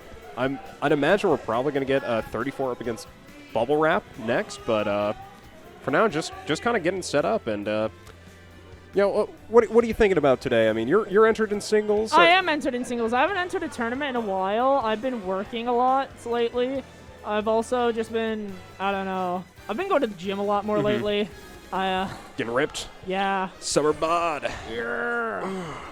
No, I just go to the gym because I have a lot of extra energy from doing things. I started playing basketball. Oh, sick. I'm not on a team or anything. I just I work at the park, and my job is to pretty much stand around and make sure, like, count how many people are in the park every hour, and make sure kids aren't like doing dumb things. Like, if a kid's like on top of a tree, I'm gonna be like, yeah, just, don't do that. No, not even. I'm just gonna be like, yeah, just like get down from there eventually. Don't hang from one arm off the tree and break your skull. So I gotta like call an ambulance. Oh god. Nothing like that's happened so far. The most I've had is like kids. It's mostly just people coming in asking where the bathroom is for the park building, and I just gotta be like, it's over there. Although yeah, I bought a basketball because there's like a court. I play ball. I'm learning how to like shoot and whatnot. We ball? Yeah, we ball. Me and Derp are trying to get a team together. Yes. We're trying to get the Minnesota basketball team rolling. I know Haikyuu used to be pretty big for like an anime around here. You guys should all just start watching Slam Dunk. You guys should all just start watching shitty dubbed anime from the late 80s. I don't watch anime, but it sounds pretty sick. It's bad. It's bad. It is so bad. So I am quite the opposite, actually. I watch a shitload of anime right now. There is a there's an issue with that, though. What's up with that? It's that I'm putting together a review channel for only English dubbed anime. So I'm only watching just bad English dubs. That's funny. Slam Dunk, I have watched a season and a half of. I cannot stand the dub. It is horrible. It is so funny that it's bad, though. It doesn't make any sense that it should be bad aside from the era that it was produced in, but it's just bad. It's just bad. It's so good. I occasionally watch Dragon Ball. I started reading comics again, actually. Oh, yeah? Have you heard of The Boys? Yes, I have. The Amazon series. The Amazon series. I don't have Amazon Prime, though. I've watched Invincible because my friend, like, streamed it through Discord. Yes. And that's, like, my favorite show ever. Like, it's one of my favorite shows. Yeah, I'm great. definitely going to get It's a around good to reading show. the comic, although I'm reading The Boys right now. It's similar to that. So, as a person who has finished Invincible, it is funny. It is weird, though. Funny. It is. I think it has the best pacing. And it sounds weird, and you might disagree. I think it has the best pacing in any show I've ever seen. It doesn't, like, get to the conclusion too fast or too slow. Like, the little clues it gives you, like, as it's going, just makes it so, like, the ending scene so much better. I'm the worst person to talk to about this, probably, because I just finished One Piece. Oh. I mean, I'm not, like, one of those people that's like, oh, I'm not going to watch 500 episodes. I watched like 80 episodes and I thought it was okay. I thought... Well, I can tell you what I think about One Piece, but I'm going to be here for a while, probably. I'm a big One Piece guy. No, not right now. I'm not hungry. Thanks for the offer, though. Yeah, I think One Piece is really good, but I also think 34 and Bubblewrap are pretty good, and we're in this set now. 34? I play, his names are backwards. Yep. I've been playing a lot of Wi-Fi with him. Something I've been trying to do more, especially because I haven't been able to go to tournaments, is I am the most annoying person to top players. And what I mean by that is I will constantly DM Lucky, 34, Loaf, and Thor just random questions. Like, all the time. They're just like, oh, yeah, sure, feel free to ask any questions. I'm like, okay, here's like 5 different one-paragraph questions on, like, interactions. There's like, oh, no. Anyway, 34, I was going to say from that, besides Olimar, he actively tries playing the D-Gen characters. He plays Sonic, he plays Steve, he plays Luigi, he plays Min-Min, he plays any character that... like, people don't think it's fun to fight. Which I personally don't mind fighting. But anyway, 34, taking the lead. Yeah, they're running Olimar, Luigi, and Enderman here. So getting Diamond from Squad Strike is actually kind of funny. Oh, wow. It seems he's got very them combos. impressive. He's got them combos. No SDI on those fairs, so... Yeah, quick 90%. And now it should be a stock take. Yeah? Yep. No. Barely able to make it back with air dodge. No punish on the return back. 34 having to recover, but once again, pretty quick stock. And this Enderman taking names here. Steve's one of those characters where they are just the most snowball character in the game. Wait, what the hell? Where they don't start out that good. In my opinion, Steve base is like mid-tier. And then, like, once when he gets tools, that's when he becomes, like, insane top-tier level. I don't know why I'm struggling to find Dr. Mario on here. I didn't realize that a Bubblewrap was running Dr. Mario in the setup. Yeah. The call out on the jump. Let's go, Bubblewrap on the Dr. Mario. If there's one cheesy, stupid character that could make this comeback, it's the Doc. Never mind, he's going to get Shoryuken. Up, he had a shield. Brutal. First game, pretty quickly going over to 34. I mean, their Enderman kind of just demolished the entirety of that early game, I feel like. Oh, yeah, he just got the ball rolling. Not enough aggression right away, which allowed him to get plenty of iron to freely use minecart and get diamonds for easy combos. Mega Man, probably not the best at putting on aggression to avoid him in mine. I don't know too much about that matchup, but in general, for Roy at least, you'd never want to let him breathe. You want to play mid-range. You want to scare him. Scare him into throwing a burst option like a grab or like a minecart. Let's see if we see any character changes. Oh. No, don't. No. You gonna see a Robin? I don't. All right, we're gonna see a Robin. I feel I like- don't know why. I think the Doc was doing fine, but Yeah. maybe. I feel like this setup is probably a lot harder to do things against Steve. I feel like Snake is like a fine character to Steve, but I feel like Robin and Mega Man would probably both really struggle at pressuring Steve. I think he's just hoping to kill Steve right away this time. Maybe change his mindset towards it. He just Grab out of he's that. not SDIing these. It's tilting to watch because like you're letting him get like 70. Oh no! Like- Quick A to start this game off, and no, the C4 already placed like that. I feel like that's such an issue with like placing like early committal C4 is just like if you're on the other side, you have to C4 twice to actually be able to do anything with your C4 again, it's just unfortunate. Yeah, it's an interesting layer of the game that not many characters have. It's mainly just like Duck Hunt Can, Isabel Lloyd, maybe Sapling, and like C4. Able to get out of the any sort of follow-up from that minecart, but still very high percent here for Bubblewrap, trying to make something happen up against 34 on this He Steve. got Diamond again. He's got to take this stock or else it's going to be a repeat of last game. He's trying to go for that hard read. Oh, maybe not. Maybe he had the grenade in mind. I'm going to take it as 34 is a JoJo villain genius. And next, the grenade is going to explode. Oh, I swallowed a balloon and then I ripped it up and then I formed it into a balloon again with my stand to trap the villain. That's just how I had to do it. It's funny because that's a real scene. Yes, it. Part 4. It was. I should remember what his name is. Oh, It's the water guy. wow! Super. Yeah, great catch on the low recovery there. Oh, Kid Loaf raiding with Party 24. Yo, Loaf raid. Thank you for the raid. Thank you, Loaf. Best of luck. Wait, did he already make the invitation? I don't believe so. I'm pretty sure He's going to make it probably. Unless it's like there's like a super spirit bomb.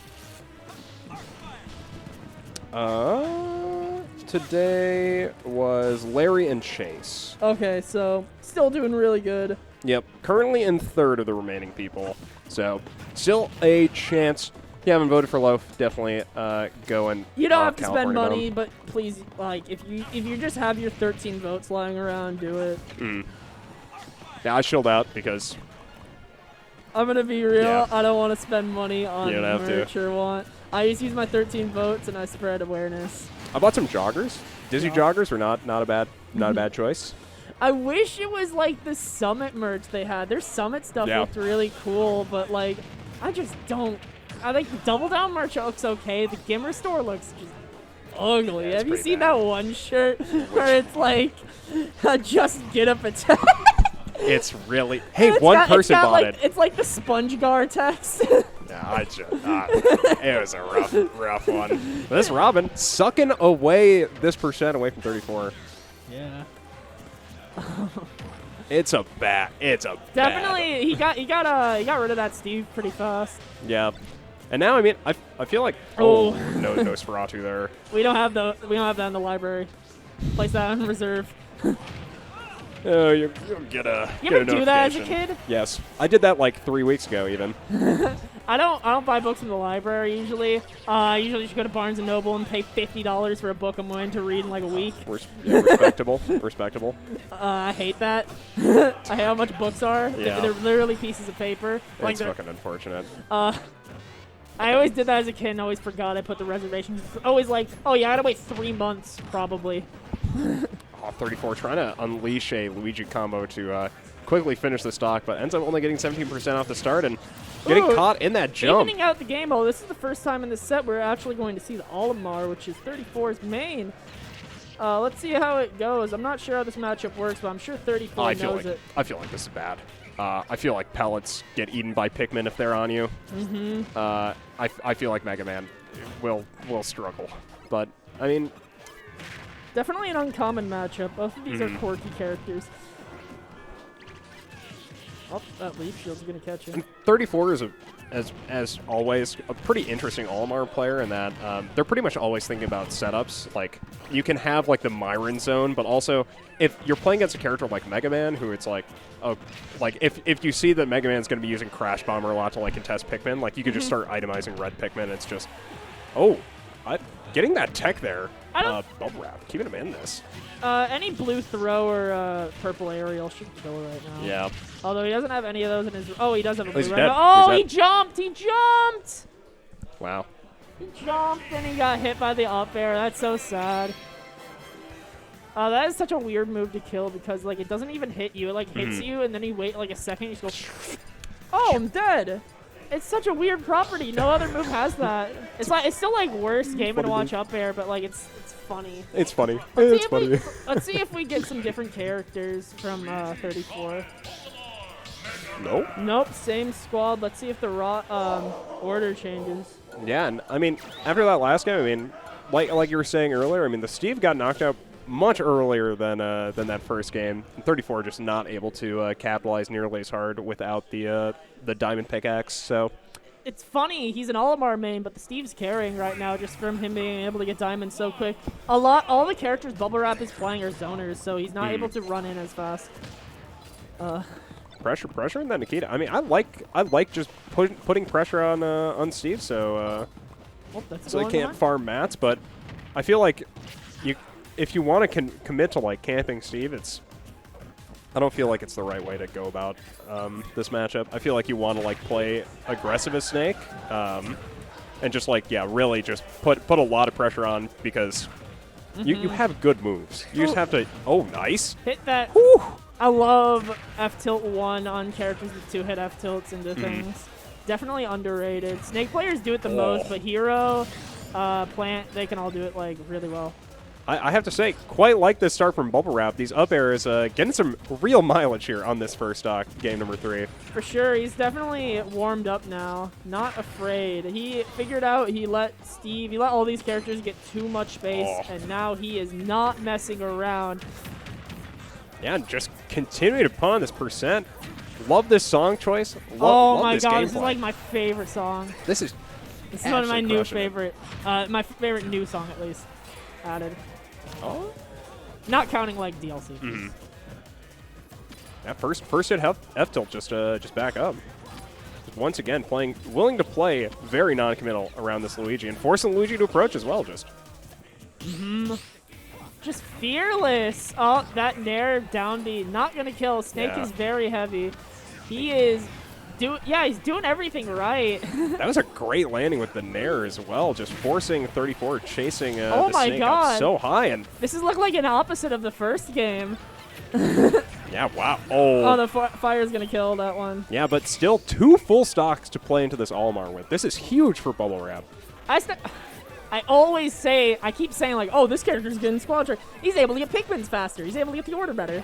There's so much, like, it's such a weird thing that, like, the 5-second period or whatever enables so many new opportunities. Yeah. Just any sort of, like, free time that your character can use to, like, develop is so good. I never realized how many characters, like, develop. Like, as Hero, you can get, like, 2 buffs. As Cloud, you can get limits. As Samus, you can get, or any charge shot character, you can get your charge shot to optimal. I like the developing characters. I feel like Mega Man is a...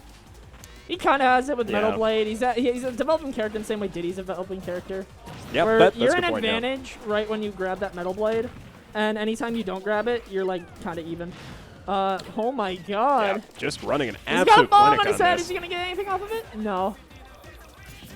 Oh, he missed the attack. Woo. Wasn't untackable, and we're going to see an upset. Bubblewrap completely ravaging the squad strike bracket. Let's hope that he brings that into the singles.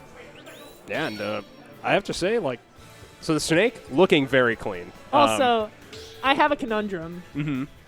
Is Donkey Kong a charge shot character? Yes. I think so, yeah. Yeah, he is. Yeah.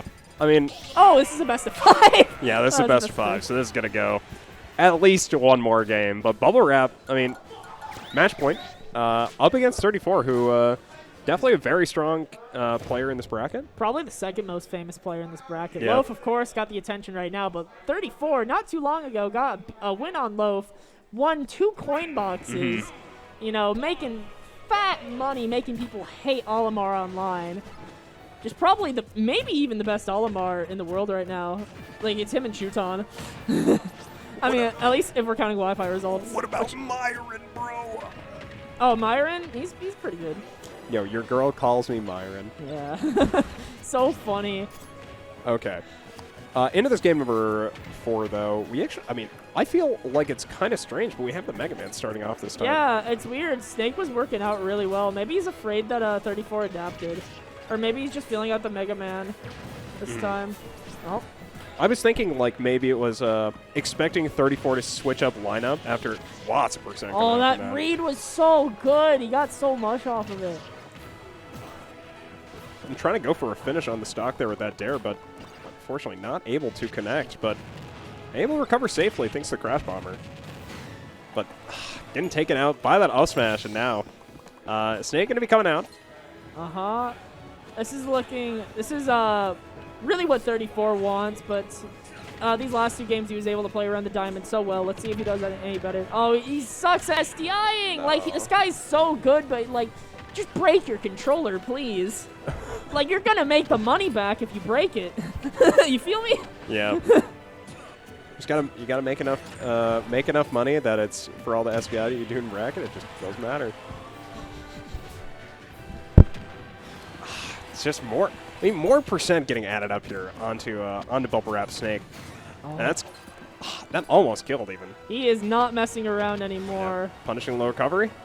You have to recover yourself. Gonna need to force. No, forces. Good, good weight on that air dodge. Trying to play around a buffered option. Anyway, 34 doing really good. Robin is anchoring this time. Before it was Mega Man, but yeah.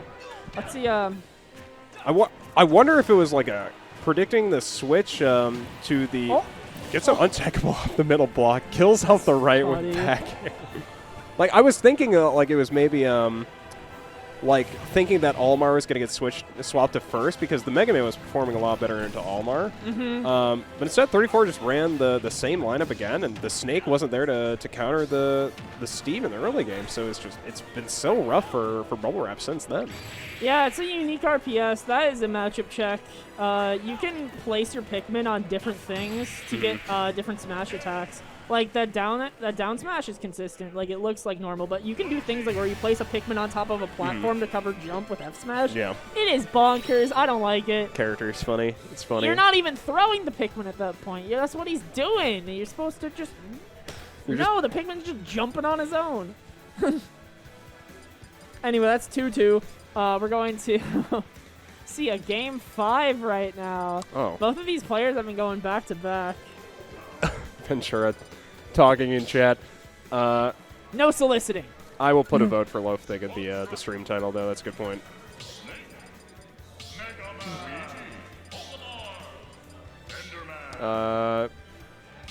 Yeah, Gimvitational. Wait, we got Dr. Mara coming back. Ventura, stop being a hater. Okay, so no more Robin. No more Robin? Oh, We're and going to see the Doc again. And now 34 is starting on Olimar. All right, that's weird that he's going to make Steve an anchor. Yep. I'm not sure if I agree with it, but let's see if it works out. Oh, I wonder if it's stage choice. Oh, Lilat, yeah, the stage isn't as good for Steve, so maybe he wants to put the characters where it's better on. And Lilat seems very good for Olimar. Oh, I'm not sure how placing Pikmin works or whatnot, or how the slants affect his throws, but yeah, definitely going to be a... Oh. You don't get to see the stage that often, so it's definitely... Nah, not unless you're at the Black Ice venue, where we have the slant stages enabled. Bro, I've been playing friendlies with people, like, from out of state. Like, I have a friend who lives in Maine who I play with now, and this guy, every time I hit random and we get Lilat, he just spends, like, the whole time just like, oh, how do you play on this stage? Wow. Yeah, literally. I quite like these stages, but it's also like I'm a degenerate liking these stages because of the way I play on them. I like these stages, but at the same time, I'd like a 5-stage list. Yeah. I don't mind a lot. I don't mind a lot of stages. I don't even mind like some stages that aren't even legal anymore, like Castle Siege. Oh, go for it. Banger stage. Banger. Yes. The only thing I don't mind is Yoshi's Island Brawl. I think that stage is ugly. Yeah. I feel like that stage is just negative gaming. Uncomfortable to play on. Negative like, gaming. You see the slants? They're on the sides, so you're in disadvantage. So like, it makes sense that the movement's weird. You're constantly moving on slants on Yoshi's Island Brawl. It is so nasty. Anyway, both these players, extremely high percent. Taking out that first stock. Bubblewrap now forced onto the snake up against 34's Olimar and starting things off. That's 63! He's got a Pikmin on him. Yeah, that's going to be 70. Oh, that's the Olimar effect. F-tilt going to kill there. Luigi, let's see if he capitalizes on it. I feel like having high percent to Luigi doesn't matter too much because he's already going to give you that percent anyways. It's just like you're playing as if Luigi already threw you once. Yeah. Oh, God. Oh, dash net coming through. I mean, more percent, but, I mean, Snake is ooh, nice hefty combo man. into the grenade. Covering his options. Snake's heavy, and I feel like Luigi can really struggle to approach if Bubblewrap is going to be able to I love build that it. little, like, U-turn. Like, whoop. You go all the way around, keep him guessing, because especially going over the top, because you can just do the drop, right? Oh, that was really good. It's like a boomerang. Yeah, but still going to have jump, so going to be able to recover. Just not able to get anything with Nikita going for the crouch just to block or to dodge the grab. Back throw, Nikita. Oh, gets him with the second one, and now 34 on his last stock. The Steve. And this, what's very notable as well, is the Snake was pretty much always doing very well in the Steve, I feel like. The Snake looking real good in this set. Yeah, for sure. He seems very comfortable into this. I'm not sure how the Doc's going to go. It's kind of weird to bring the Doc out in Game 1 and then bring it back in Game 5. If the Doc is even going to come out, I mean, 34 on their last stock. I mean, let's hope it comes out for a fun set. Yeah, I might not even need it. Yeah, he's just so good at keeping him on the ledge. Yeah, Nikita is pretty soon just going to kill. Oh, able to mash out, but... Oh, he has Diamond. Oh, he already had Diamond. What? Yeah. No, he doesn't. No. No, this is, it's Iron. Kind of hard to keep track because he only uses his weapons when he's hitting. These blocks actually building space against Nikita. Nikita. Watch that shield. Super low shield. Diamond coming out now.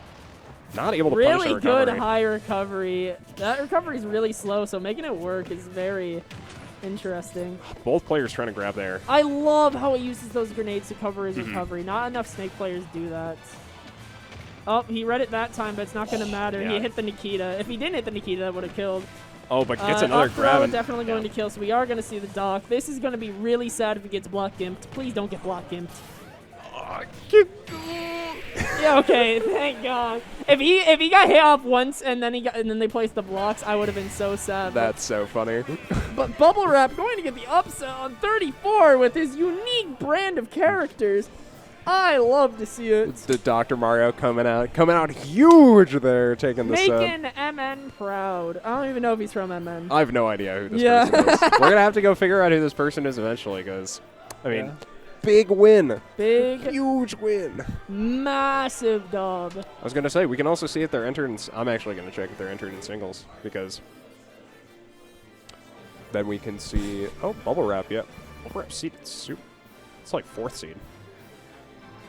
Oh, it looks like looks like we might play Bubblewrap like round 2. Why am I seeded to beat Dadsy? Dadsy's goated.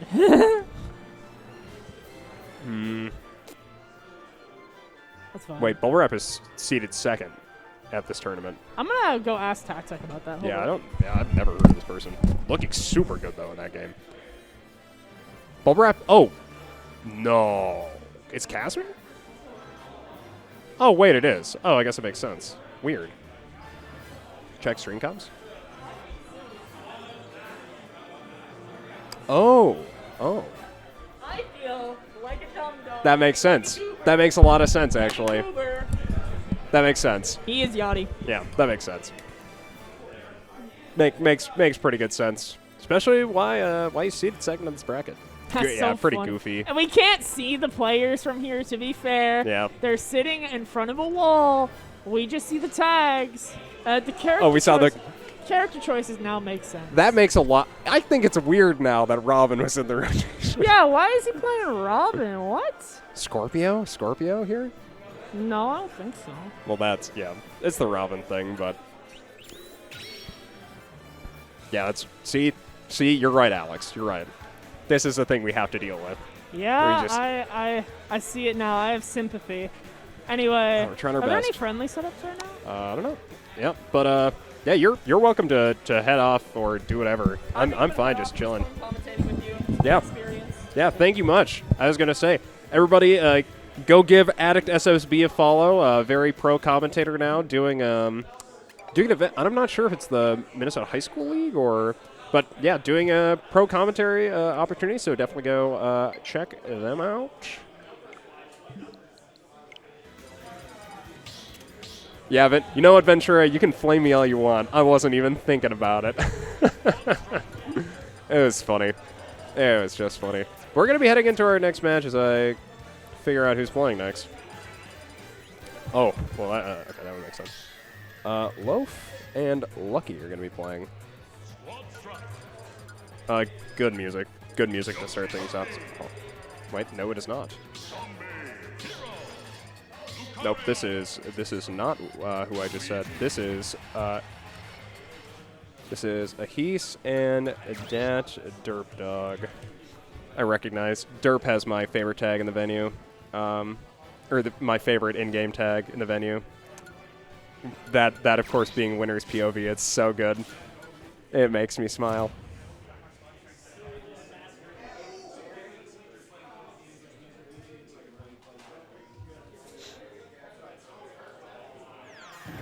All right, into this game number one, Ehis versus DatDerpDog. DatDerpDog rocking Steve Luigi Hero up against Ehis's what feels like standard team with the Kirby, Lucario, Yoshi. And I'm kind of interested to see how this plays out. I don't really see much Kirby against Steve, but so far he's taken a lot of percent. 88% so far, just trying to interact with Steve on this Kirby, but I'll actually switch to Yoshi. Give respect. F Smash coming out. I mean, he's able to get some percent on this stock, but DatDerpDog is able to put a lot more pressure. But now coming back, gonna be able to punish that dash attack though, and he's dropping stock number one. Now Lucario coming out though, and we were talking about this earlier, Addict and I, about where it's best to have Lucario in your rotation, because if Lucario is able to snowball a lead off the start, it's obviously pretty solid. Like, get to an extremely high percentage situation, so you're able to, potentially just, one hit 3 characters in a row. Oh, getting really close there to being able to kill this this zombie. But instead opting to use it second, and Lucario definitely looking pretty good here, able to finish out that stock away from the zombie, and now DerpDog being forced over to the Luigi. I mean, pretty high percent here on Ehis. Luigi has options to be able to get a kill. Just got to be able to set it up, and up B at a shield, countering that landing Nair is going to do it. Now, last stocks for Ehis up into DatDerpDog Luigi. Not fast falling after that, though, not getting the Luigi combos.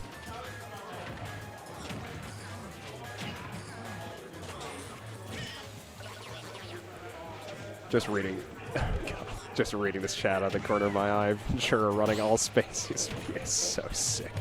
But no. Dash attack coming out again. He's pushed off stage by this Luigi. 80% on the Yoshi. Got to be looking for some kind of attack. Nice. Gets the up B as well, and that's going to seal game number one for DatDerpDog.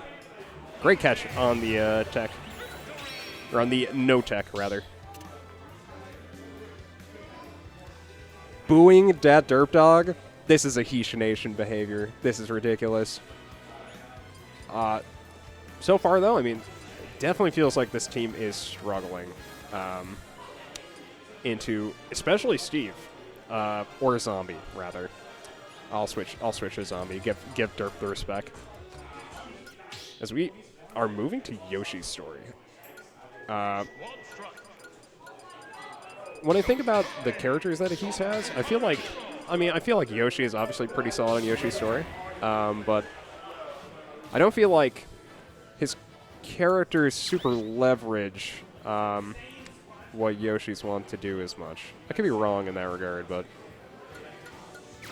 maybe Lucario is good on Yoshi's. Maybe the slants are good for Lucario, but I don't know. I'm going to be able to see in this game as we are heading into head into game number 2 here. Oh, this is not winner's semis as well. This is loser's top 8.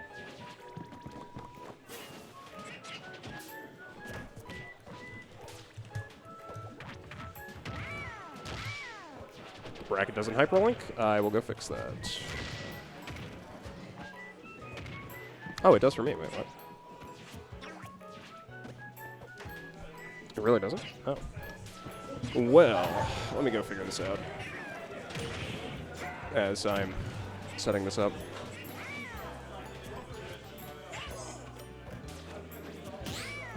Yeah, that's what I did before. In fact, I just did it again. Let me know if it works this time. Yes. Try that. No, it's not working. I don't know, maybe it's something I did wrong before. Anyway, still first stock here in this game, number 2, DatDerpDog, Ehis. And once again, I feel like Ehis kind of struggling to deal with Zombie. Really needing to be able to take this stock, especially with the diamond coming out for DatDerpDog. Oh, Becker going to be able to catch that roll in, and now able to get some extra resources here. DatDerpDog working with a full deck.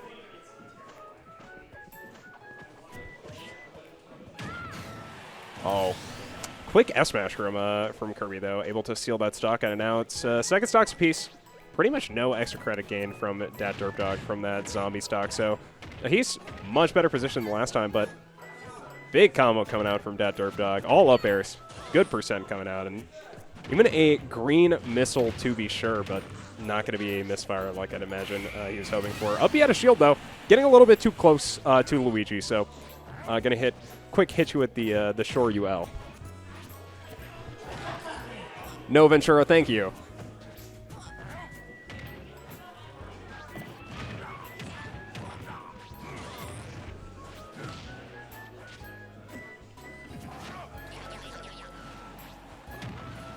Oh, this Luigi actually getting a lot of mileage in this set.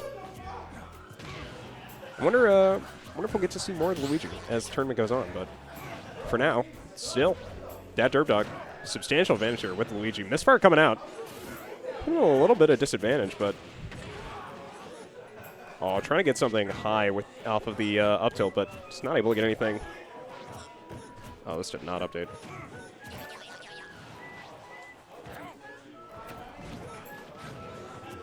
I'm going to confirm. Oh, missed up B. Not able to finish the game off.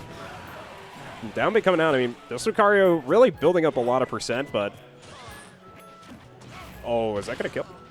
Not going to be able to kill. That feels weird. That feels like a squad strike thing. But that's going to kill for sure. Second game, going to DatDerpDog off that back throw. But Luigi really doing a lot of work, I have to say, in this set. So I am... Yep, no. Well, it's losers. No, it's losers round 4. No. I'm sorry.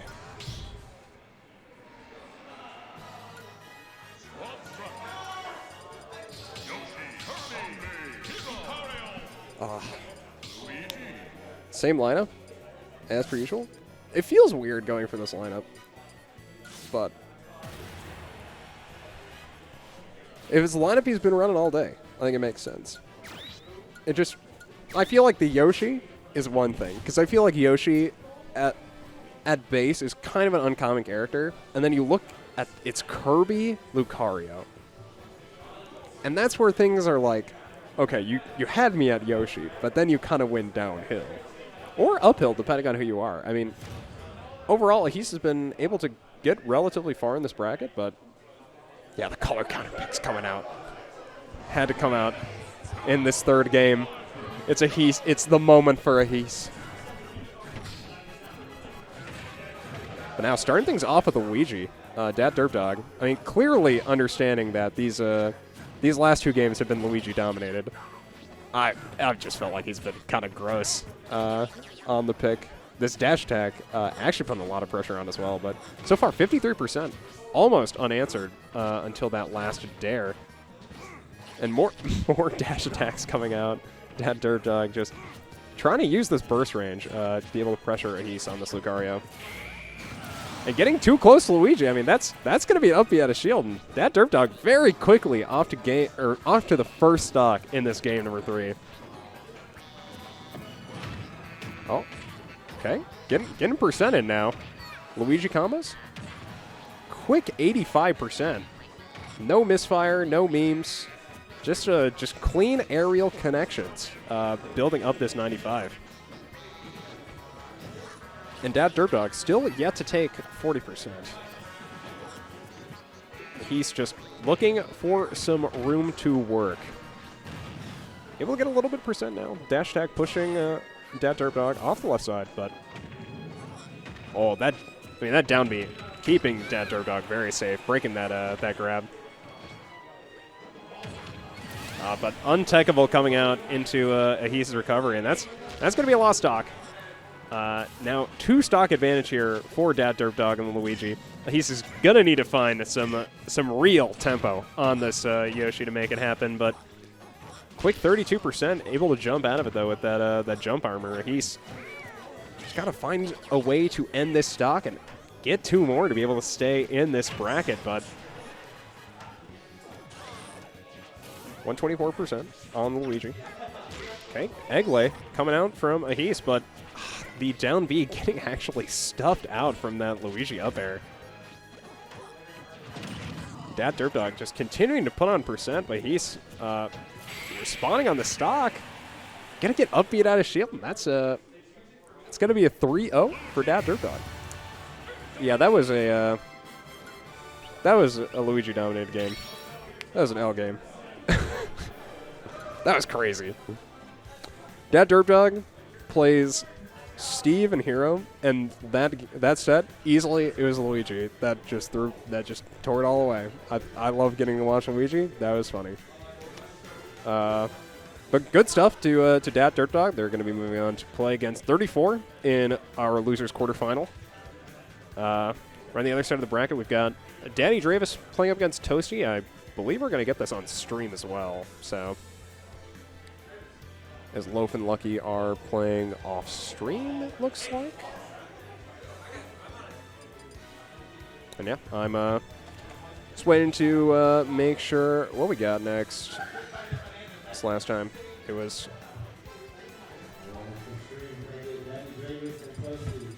Okay, yeah, we are going to get Daddy Dravus and Tosty. Not sure who Daddy Dravus is in this bracket today, but I'm probably going to figure out after they start playing. And Tosty is Troy. I know Troy. Because I know who Troy is, I'm going to put Diddy Kong for the character picture.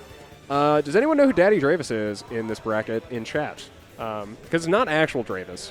Because Dravus is running the event. That would be weird. And kind of, well, it would be really weird, yeah. But I want to put a character for this, and I don't want to just put random. So I might put, like, Cloud.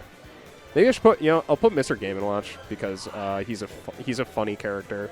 Because he has the funny hammer and stuff. That's it. Yeah, this is going to be losers round 4 on the other side of the bracket, so. As we are waiting to get into this next game, I am just hanging out here. Black Ice eSports venue. We've got singles, we've got Rivals of Ether, we've got Squad Strike going on today. Squad Strike coming to a conclusion relatively soon as, yeah, we're gonna be looking to start our ultimate singles bracket sometime around 4. Hopefully we'll be able to get Rivals on stream as well. Not 100% sure what our deal is going to be with that. I'd love to get to commentate some Rivals of Ether, but for now, you're joined by me, Bon Philbin, rocking the ship solo since Alex is dying of the corona. The corona light. Nah, he actually has COVID, though. He's in chat. I think it's probably going to just be run off stream. I would love to commentate Rivals, though. Rivals is, Rivals is one of my favorite platform fighters to play. Probably second to Melee. I play a lot of Smash Ultimate, or I've played a lot of Smash Ultimate. But it's like, I guess Rivals is maybe my number 1, and then Ultimate is number 2. Oh yeah, go for it. So we are now joined by Dravus. Who is Daddy Dravus in bracket? Do you know? It's me, my other persona. No. I'm just kidding. It's Daddy Dan. If y'all don't know him, goes to U of M. Oh, really? Yep, Daddy Dan. Okay, yep. I mean, making a good run in this bracket. It's squad strike bracket, so I think it's like you kind of have to approach it differently. Like it's a gamble. Yeah, it's a little bit of gamble, but it's also like you have to care about your like team composition. Like sometimes like your team can kind of like be worse, or it depends on like how much you're able to change your own speed of play and make your opponent like guess on their speed of play, I guess, with how they have to interact with you. So like when you're picking like a super fast character and like a character who like really wants to have like a slow paced game plan, like I feel like those are like the moments where it's oh, this is for sure Troy. I'm so excited. I haven't gotten to see Troy play Zelda in what feels like a very long time. Exactly. This is actually kind of cool. I like this. I like Squad Strike because you get to see like the depth of how many characters people get to work on. Oh, Yeah, a lot of pockets. Yeah. I will put Captain Falcon for Daddy Dan instead of Game & Watch. Okay. As we've I mean Wario, Diddy Kong, Zelda. So I was talking about this with Attic before of like there are characters who get a lot better or a lot worse in Squad Strike. Like, for example, a character like Wario is probably a lot worse in Squad Strike. Yeah, because that's what I was thinking too. Yeah, because you have a lot less time to charge waft, to like really be able to have advantages with that. But it ends up usually like kind of not mattering, at least for players like Loaf. But here we are, for, game number 1. Tosty looking for some pressure here into the Daddy Dravus Rob. Quick 65 there as well. And Daddy Dravus looking for options here. Feels weird me saying Daddy Dravus and you also being on my... This is weird to my brain. Right. The different meta. The matchup's crazy. Zelda's way better in squads because she can cheese stocks at absurdly low percents. Oh, damn. I was break shield out there. Yeah. Oh, wow. Okay. I definitely agree with the sentiment of cheesing is a lot more valuable in Squad Strike. Like just being able to I was trying to set it. I was like, whoa. Yeah, almost getting some more stuff off that gyro, but just percent right now. Downer gonna be able to seal that stock out. Yeah. Great catch from Tosty here. Still the gonna be holding on this Wario. And it's like the longer that you keep Wario alive, you can potentially get so much value because even like a half charge Loft could be really good, but it's getting snuffed out from the F smash. Yeah. Now, I mean, Zelda coming out. Zelda is a very interesting character. I feel like I don't know enough about Zelda, but I feel like Tosty is a player who has experimented a lot with Zelda since she got released, or since the game got released, rather. The new Zelda came out. Oh, this is looking kind of rough so far, though. 86% so far, I know. just from trying to do stuff. Their Mario's really good, Daddy Dravus. That's fucked up, Scam. That's fucked up. What happened? Oh. Didn't know he had it like that. This is really Dravus, yeah. Dravus is also on the mic playing the set. It's I always call myself in the third person, and I'm playing. Oh, that'd be actually cracked if I did that right now. I think about it. Just bring it back. You're just playing up here. You're casually. That'd be actually really terrible. That'd be messed up. You're commentating, playing, and running the tournament. Right. I gotta respect everybody. That'd be too much if I did that. No, Raptor Boost not making it back there. Oh, that's crazy. It's so hard to commit for like that kind of high recovery. And even then, I mean, Daddy Dan just slight miss space and ends up losing the stock for it. So yeah, I mean, putting up a great fight there, though. What do you think about your play in that last game? It was kind of crazy. Let's see where I want to go. Yoshi's story. Even though I want to ban the stage. But it literally goes right to the stage as we were talking about getting rid of her. Yeah. I had to. Oh, God. But Tosty taking that game number 1 pretty convincingly. It got close near the end, and of course SD on that last stock from Daddy Dravus definitely making it a little bit rougher. But now it's going to be on if Daddy Dravus can hold this composure in this game number 2, try to keep himself in this bracket. Yeah, I think I got it. Let's see the vibes. We'll go into it. Oh, here we go. Yeah. Oh, and now Tosty rocking Mega Man instead of the Zelda. I know. I saw that too. I think that's actually a good mix-up for him. I'm sad because I love to see the Zelda, but I do think I think Mega Man is probably a better character. Okay. It could be wrong. Hold on. I think it really depends on player skill. Like we're kind of just at a point where in this game it's like matchups will only matter so much if both players are able to play their character. Just for this match. There are obviously matchups that are going to be better or worse than others, but it really just matters on skill expression and how well you can play your own character. Here we Okay, go. Monkey Flip's coming in. I mean, good amount of percent coming in from Tosty, but still at a percentage disadvantage. This Rob is will put on a lot of percent.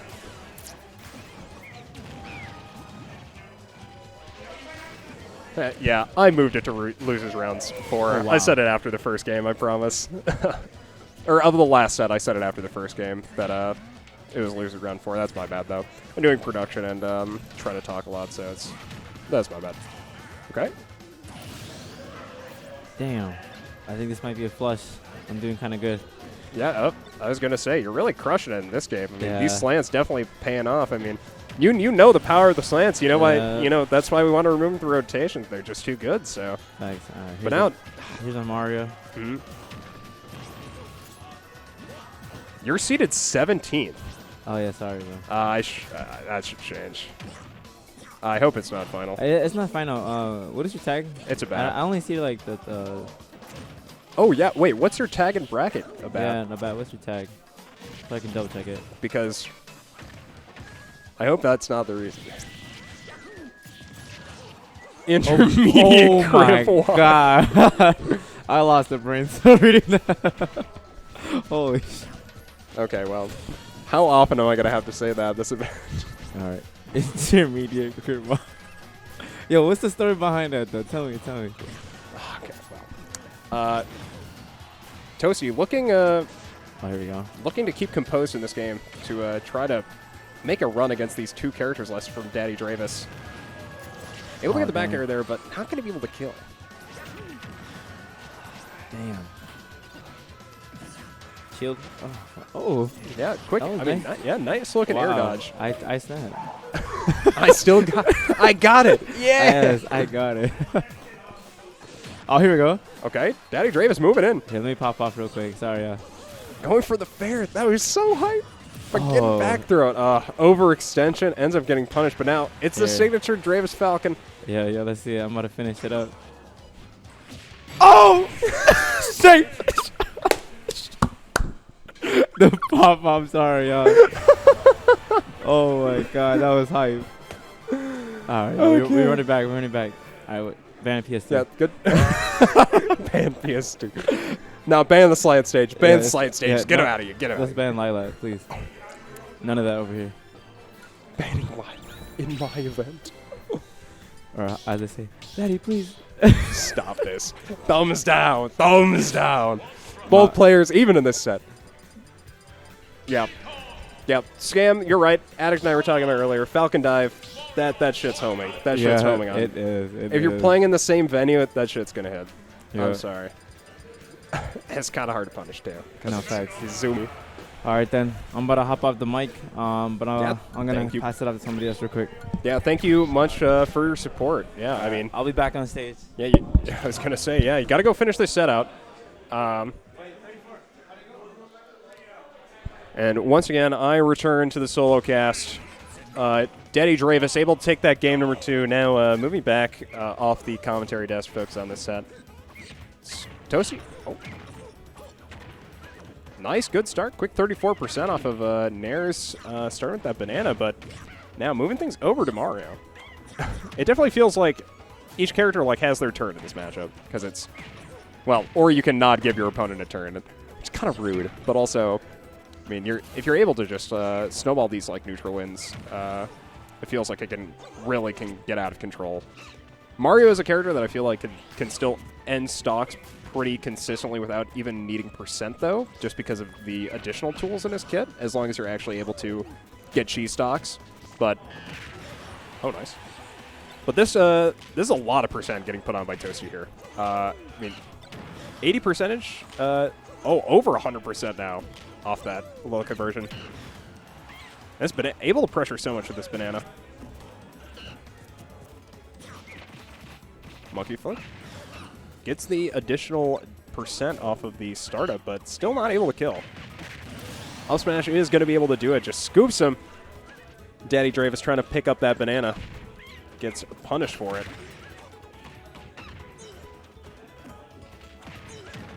Oh, now Tosty making some work on the right side of the stage. Daddy Dravus really struggling to be able to put some pressure on with this Falcon. Tosty still only taking 69% in this game. Still on this first stock. Oh, I hope I didn't say Diddy can't kill. I would never. This character can definitely kill. I feel like Mario is just a character that can kill more consistent. Oh, really great back hit of up air. Able to get that stock as well. Looking nice. That's one of those hitboxes that's just, that looked nice. That looked nice what he just did.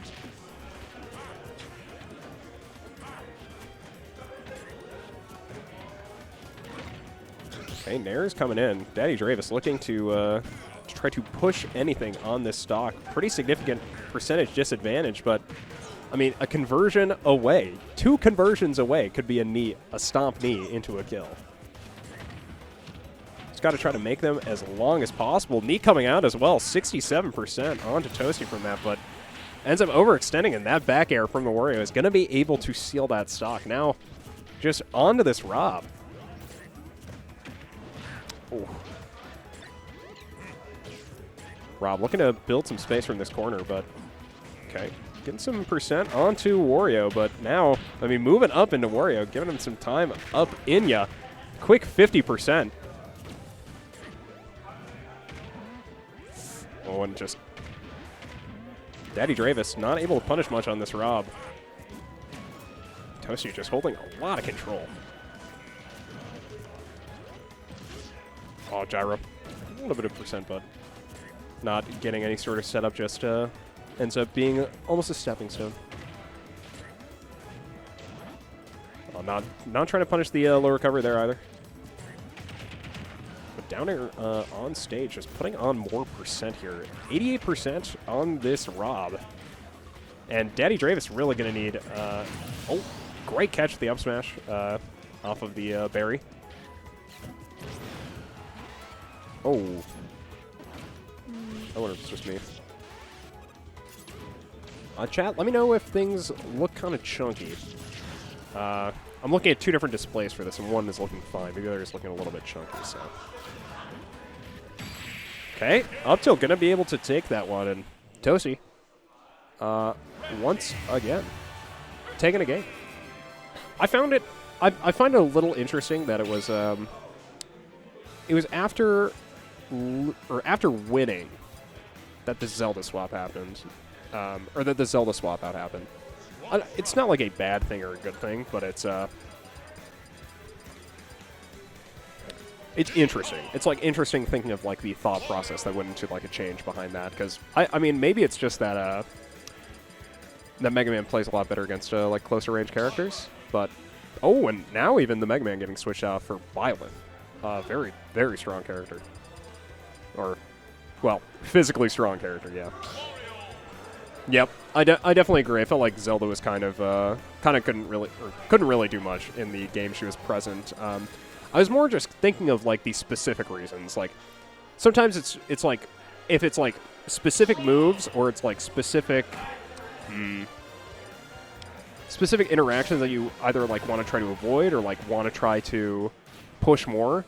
And so you change your lineup on that. And even Daddy Dravus taking the Falcon out of the lineup for the Jigglypuff.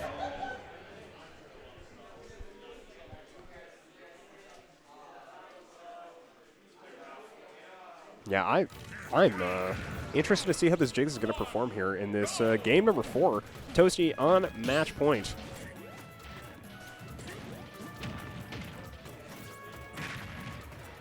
Okay, Nair coming in. Quick 38% there with the up airs, but so taking a little bit of percent in trade, but able to just trade more into this. Tosty put on a lot of pressure, so quick 60, but now Daddy Dravus responding. Nairs into that fair.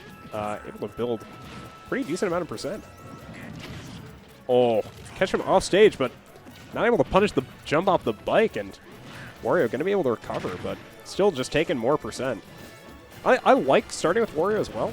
I think in this setup specifically, I feel like Wario being first, if you're willing to like play slow, you potentially get a half loft on your first stock, because you're playing against characters that Mario wants to pressure you, and Jigglypuff wants to pressure you as well. But if you have an advantage and you're forcing your opponent to like guess on their approaches, I feel like you're able to like build a lot of time for yourself. But now, I mean, on the second stock, this Wario running things over once again. That Rob just kind of getting eliminated pretty fast. Oh, going for the half off, just trying to rip it off, but instead just ends up letting out the gas. Oh, Dash Attack gonna be able to kill there. Puff sitting on 69% here, going up against Diddy Kong now. I feel like this is potentially hard for Diddy Kong if you're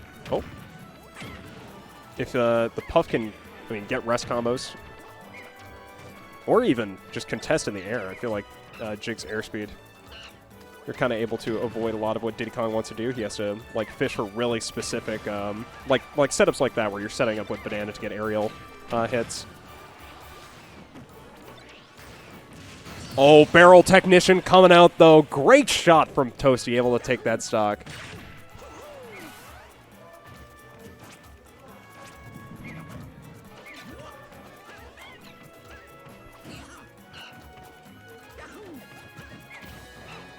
Banana coming out. And Jig's getting taken out pretty early as well. So Tosty, pretty significant advantage here. And forcing Mario to approach is just even better.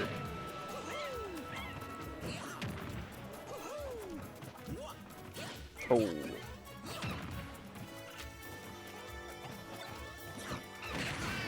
Catching that jump. I mean, jumping around a lot with that banana, so getting punished by the up smash. Taking things out.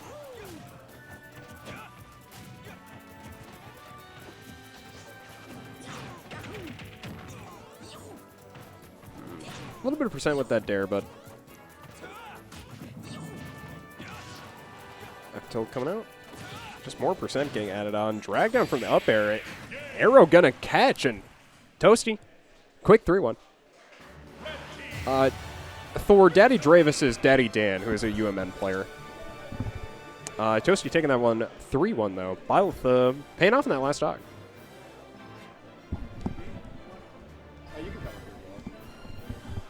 And I'm being joined by a new player entering. Do you want me to put your Twitter tag on screen? You know, the Twitter. Do you want me to put an @ or what words do you want under? Because I've been putting words under people. I should have won. Yeah, very, very sad to see that you lost. There you go. Gaming on ice. Perfect. There you go.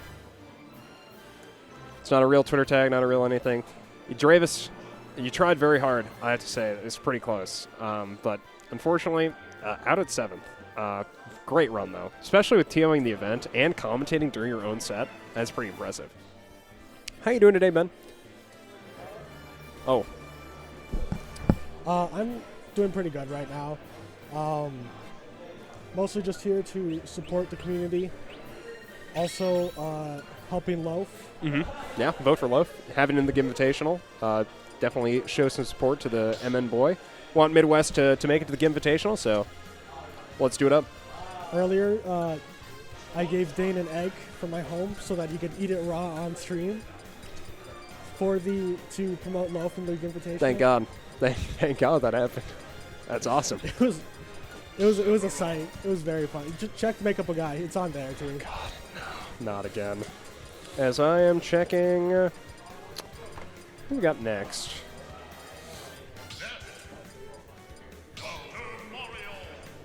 I have no idea who this could be.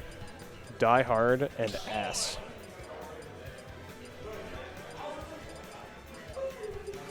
Oh, it's it looks like Casimir. Could be. Is this real? Is this real? Nobody told me who's playing here, but I'm gonna guess that this is our winners finals match, and we're getting Loaf versus Bubblewrap, aka old MN1 seed Casimir. And I would imagine that this is correct. I hope so. I haven't been able to confirm. Oh, it's Lucky versus Bubblewrap. Oh, wait, no, Lucky even won. Wait, I'm such a dumbass. Sweet. Lucky versus Bubblewrap with some kind of strange characters. No Plant in the lineup for Lucky. I guess I'm just going to put Terry instead, and I'll put Dr. Mario for Bubblewrap because I think of Bubblewrap as the Dr. Mario man. Also interesting to see no Mega Man in Bubblewrap's lineup either. Yeah, I agree. Definitely agree. I mean, we got it's Dr. Mario, Sephiroth, Ness. So, I mean, good characters, I'd say. But definitely weird not to see the mains. I mean, I've heard things about the Dr. Mario. I've heard stories, but that was from a long time ago. I already gave up in Battle of Bends. Yeah, I mean, Bubblewrap, pretty experienced Dr. Mario player. We've seen a lot of Dr. Mario in their gameplay history. So, oh, cross up, trying to get that up B, but that will get anything. And now, I mean, Lucky has go. Both players above 130 here. I'd imagine one of these players is about to lose their stock. Oh, regrab, could get punished. Yeah, ends up getting hit by the lingering Nair, so Bubblewrap off to an advantage. Now, Roy coming out for Lucky. Do you think he knew that was going to cross up? I feel like that's something he would know. Of the fair? Or No, Nair? the get-up attack. Oh, I'd imagine probably. I think it's kind of like one of those Smash Ultimate things where it's you're not 100% sure that it's going to happen or not.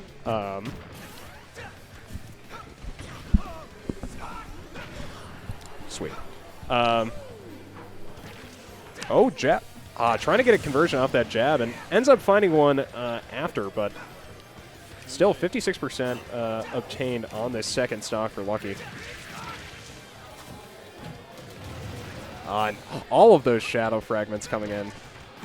Just lots of damage, but Lucky now holding pressure on this right side. Not able to get a jab follow-up, but still lots of percent coming in on the Sephiroth.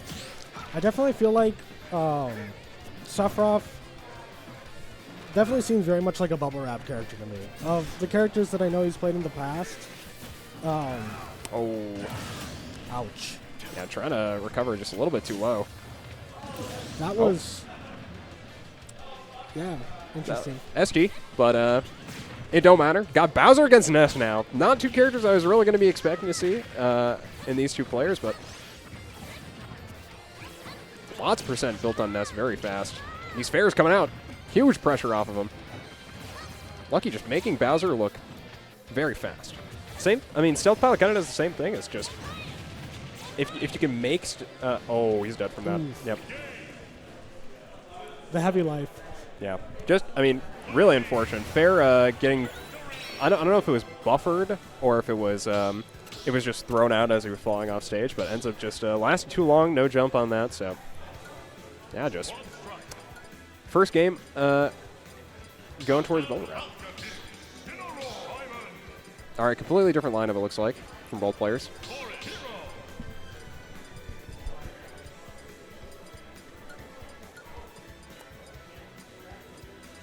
I frankly am confused. I'm just loving the variety. I mean, I quite like the Incineroar, variety as well, yeah. Oh, yes.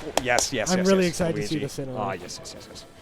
Yep, both players are rocking some cool teams. And leading to Luigi. I love to see it. But it's up against Simon Belmont. So I'm just gonna say I hope in this match we get to the both players to their last stock too.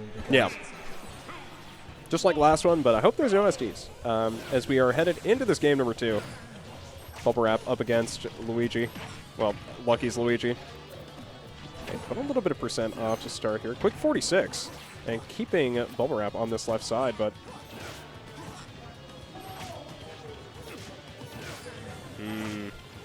Lots of F-tilts coming out. Trying to space these jumping aerials. Making a ton of use. Oh.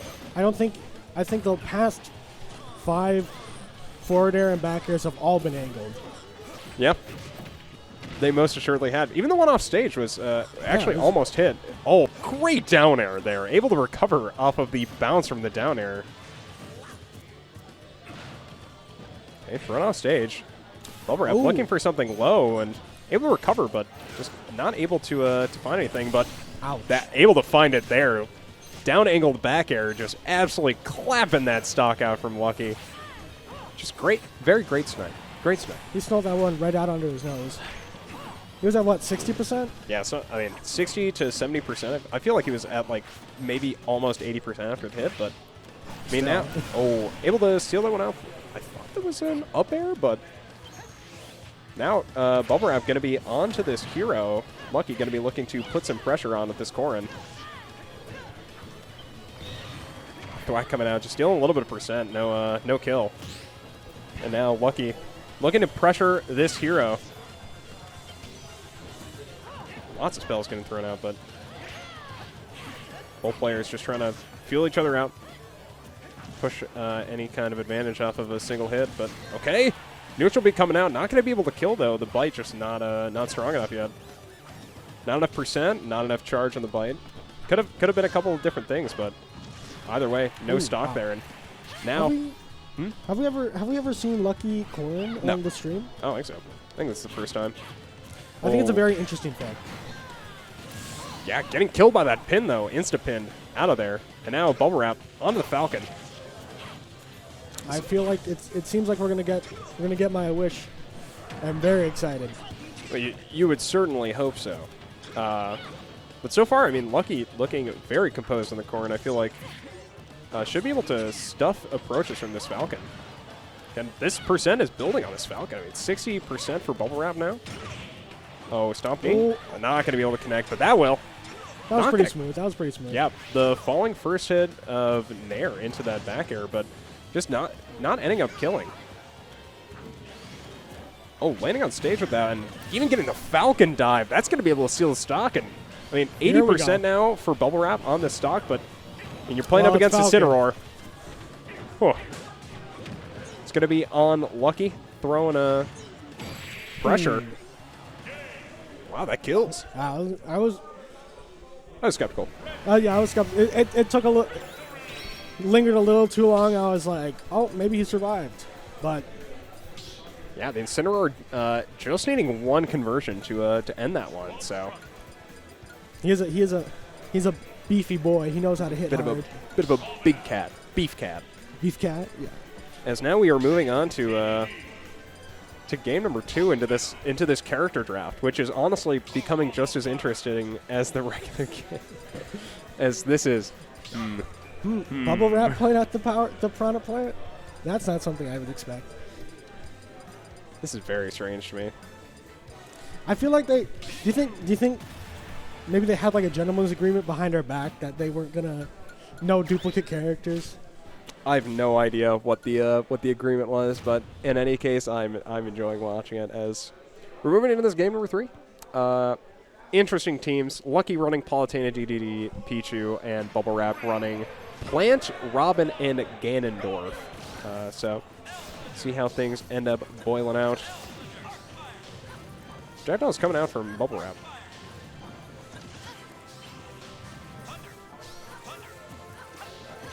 There's I mean, it's been a long time since I've seen a Robin at this level. Yeah, and throwing out a lot of projectiles, controlling this horizontal space. Should be one more cast on this red book. Barely missed the Nosferatu. The next arc fire is going to pop this book out, so I wonder if Bubblewrap is going to be looking for any kind of setup with that. But gets the Nosferatu there, gets a little bit of healing. Yep, book comes out, but unable to grab that one there. Oh, auto reticle coming out from Lucky as well, but not finding anything. And counter Nice coming in. reflect. Very nice. Reflect definitely getting a lot of value there, able to just make that Arc Thunder yours. But Nosferatu once again evening things up. Both players over 100% now. Lots of options going to be more able to kill. Even Elf Thunder almost killing there. Teleport's back on stage, but Gentleman's Jab going to be able to take that stock. Bubblewrap working with an advantage now. Just, I mean, when you're playing a character like Robin, I feel like especially good. Yep, any projectile, yeah. I have no idea. As you all know, I have no idea how this game works. I say things, and usually they're wrong, but... You're here to sit with me, and we're here to talk about the game. It's awesome. Another Nosferatu coming out. I mean, this Robin get a lot of value on the stock. Lucky. Oh, another Nosferatu. More healing, more damage. And just, I mean, positioning close, but not unsafely close. Like, I feel like there's, especially for a character like DDD who has the hammer, feels like there is a level where you can be close where it's safe. Because his moves are so fast that you're able just to stuff them out. Well, Thoron coming out, but not able to, I mean. Yeah, definitely. Oh my god, I just looked. Bubblewrap down below 100% right now because of these Nosferatus. Should be kill. Yeah, great setup with that. Side B into the down air. Gonna, whew, flame spike. Yeah, that definitely did not seem like a that character matchup. Oh, I'm gonna be honest, it looked awful. Looked pretty hard. Looked pretty hard. And to be honest, well, this one I feel like would be a lot better. It's not looking very different. I feel like as soon as you're able to get a lead on a character like this who does not want to approach, oh, it should be, oh, not getting a kill from that, but still a lot of percent on this Pichu. Okay. Picks off the Robin with the up smash, though, and now moving on to the Ganondorf with a 130% Pichu. Lots of stuff going to be able to kill this Pichu. Very, very scary to be a Pichu here.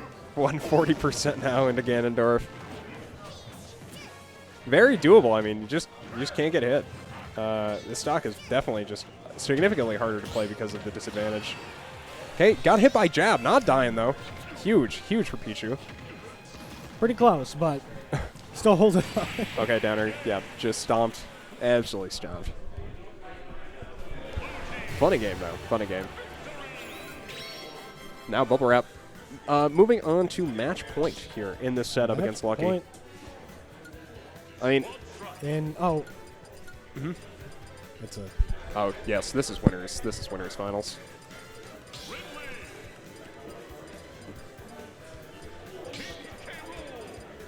Bubblewrap definitely historically very used to being in winners finals and grand finals winners side, so I don't find this that surprising. Still find the characters selects.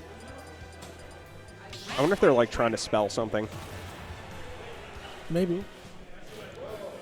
Still no repeats, I believe. Yeah, I don't think I've seen any repeats either. I wonder if they're doing like an Iron Man in this bracket.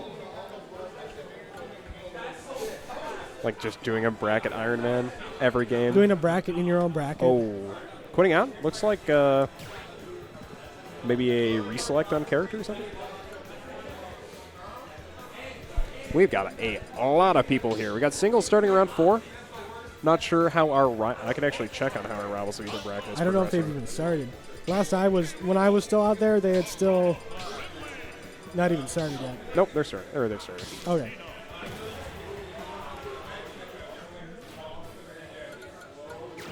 Yep, so Rivals Leader underway. You looking at, or do you want to see Rivals? Okay. I want to see if he's still in. Oh, yeah. Well, no one's reported yet, so. They just started, so. Knuckle Sandwich still in the event. Yeah, he told me he was up against Lucky round 1, and I was like, oof. Like, wait, which Lucky? Is there Rivals Lucky or just No, regular? yeah, like Lucky. Oh, it was Lucky. I didn't realize Lucky was a Rivals player. Well, me neither. Honestly, I would really love to see how he plays in it, but unfortunately, we don't have 2 stream setups. So Yeah. Instead, we've got the 1 stream setup right now, and it's dedicated to Lucky and Bubblewrap, and we're commentating. Do you believe we it? are commentating. Yeah, goddamn right. As we got Ridley up against K-Roll starting things off, and the neutral B from Ridley actually eating the reaction from the counter there away from K-Roll. So kind of a funny start to this game. Gotta love multi-hit moves. Oh, lots of percent coming in though. Oh, lots of percent. Lots of percent. This neutral B getting some real mileage. Force recover extra high, but still getting spit out. Yeah, that was just okay. Absolutely sucked up. That neutral B just getting so much value on that first stock for Bubblewrap. Bubblewrap is just so good at. Oh, wow. Quick response from Lucky. Absolutely massive. Yeah, that definitely big change in momentum in this game. Mm-hmm. Oh, footstool's coming out. Not able to get anything though. And I know Bubblewrap used to play Toon Link a fair amount. In this game, kind of stopped. Expressed a lot of frustration about the character, about how the character kind of felt like a weird playstyle. Oh, almost able to get something off that, but mostly opting for like Snake, Mega Man. Yeah, I was gonna say I thought that this was an original Bubblewrap pick. Mm-hmm. Very much so, which is kind of interesting to think of like with this bracket, because definitely opting for a lot of characters that I'd say they're not really known for in their previous games, but I mean, they played them back in 4 too, right? Yeah. But yeah, here opted for the Toon Link, and I mean it's looking pretty good so far. It seems like hard to get much done though. It feels like it is a lot of weirdness. Maybe I'm wrong. Like I feel like this is like I'm looking for conversions. Like I'm looking for space to like get like chains and stuff, but it feels very light for Toon Link. I feel like you really have to play off like a lot of projectile setup. And fortunately, that seems to be what Bubblewrap is really good at. Yeah. Very much so. I mean, with all the characters they play, I feel like setup is one of their best attributes. They're also just so good with the spacing on the projectiles. It's just impeccable. F-Tilt gonna assist, taking him off stage, killing from center there. Because the Young Link, or the Toon Link F-Tilt has the, I believe Young Link does as well. And I mean, regular Link kind of does. It's like almost like the back hit of it, where it's like you can just drag people to the front of it, able to get the kill with that. But answered back by Lucky on this Falco. So now last stocks apiece. Going to be Lucky playing up against Piranha Plant. Now this is the true test of character knowledge. I agree. Yeah, I mean, I feel like Lucky has talked and has experienced a fair amount of frustration on Plant, so now getting to take that out on the character that that he loves most. Looking for a spike as well, trying to punish Plant recovery, but able to get back on stage, only taking a little bit of percent and playing slow into this Plant. Definitely feels slow. Almost able to get it back there, but just ends up launching him there. I think it's fascinating. It's only been like a week or two since I was here and we were watching Lucky in Grand Finals with his Plant, and it's just fascinating to see the difference in play styles between him and Bubblewrap. Yeah. I feel like Lucky's level of experience as well just gives so much more work. Ooh, what? Oh, Lucky died there, so that's the end of the set. Wow. That was Unexpected. unexpected. A bit of a subverted expectations, IMO. That's definitely an unfortunate way to go. Yeah, And so Bubblewrap going to be moving on to grand finals of our Squad Strike bracket. And it looks as if... Oh, okay. Loaf is going to be meeting... What is that, Tosty? Loaf and Tosty are playing right now, and the winner of that is going to play 34. And the winner of that will play Lucky. And the winner of that's going to play Bubblewrap. I'm sorry, I'm tired and I can't read brackets. For now, really waiting on Loaf versus Tosty to be able to continue this bracket. So going to send it back over to us casters. And, I mean, I was sad with how that game ended, of course. I mean, obviously when you go for something like that, like, you have to understand the consequences of going off stage. You know, puts you at that kind of risk. So definitely unfortunate, though. You never love to see games kind of end like that, where it's just overextension, which felt like not an overextension at all. Just kind of snuffing out the flame in that game. So gonna be moving on into our losers semifinals. 34 up against the winner of Loaf and Tosty. They're playing like just in front of me, so I'll be able to know when they're done, I guess. But that's currently the match that we're waiting on before we get to move on to the rest of this bracket. But looks like 34 is just setting up for now. I think it's just them. So yeah, I mean we can potentially take it over to a break. I don't think I have additional ads or anything right now, so I think I'm actually probably going to just sit here and keep the stream on and just talk. We can have a regular conversation. We can have a conversation with chat even. Chat, you want to say anything about it? But yeah, how you doing? How you doing? You're gaming? Pretty good, you know. Are you gaming? I am gaming. Are you? I have been gaming. That's good. That's good. You've been gaming. Are you gaming on ice? I am gaming as it says on there. That is not a real Twitter tag. Don't go follow Gaming on Ice. I have no idea who that is. You can follow me, though, at BonFilbin. Yeah, I tweet things. Yeah, I don't know if we're not supposed to have fun with the commentary. I'm going to go look up Gaming on Ice on Twitter. That's fine. I don't think that we have that kind of rule. But also,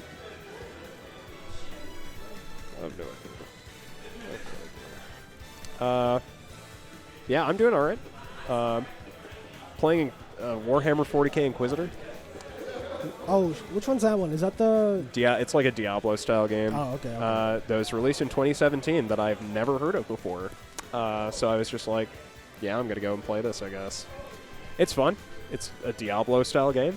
The controls are, like, kind of shitty at the start, but it's been fun, and I like the lore, and I have friends who I'm playing with, so it's like, it's kind of everything you're asking for.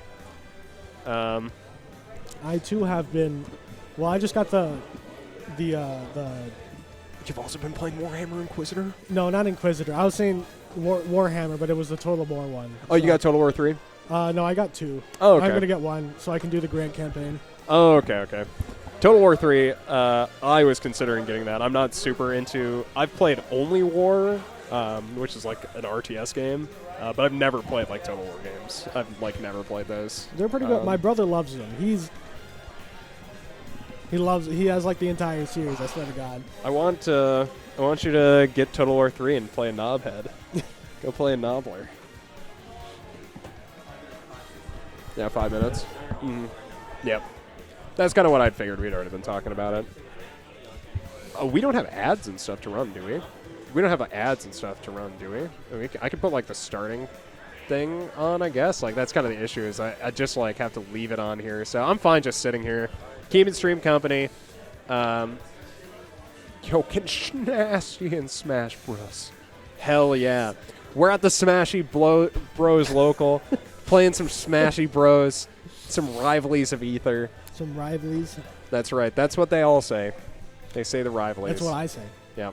Rivalies and Smashies. But, yeah, I mean, at our Smashy Bros Monthly, I mean, it's been pretty fun so far. I mean, we've been here since 11, running a pretty fun event. I mean, I always love getting to interact with people from the Smash community. It's very, very pleasant.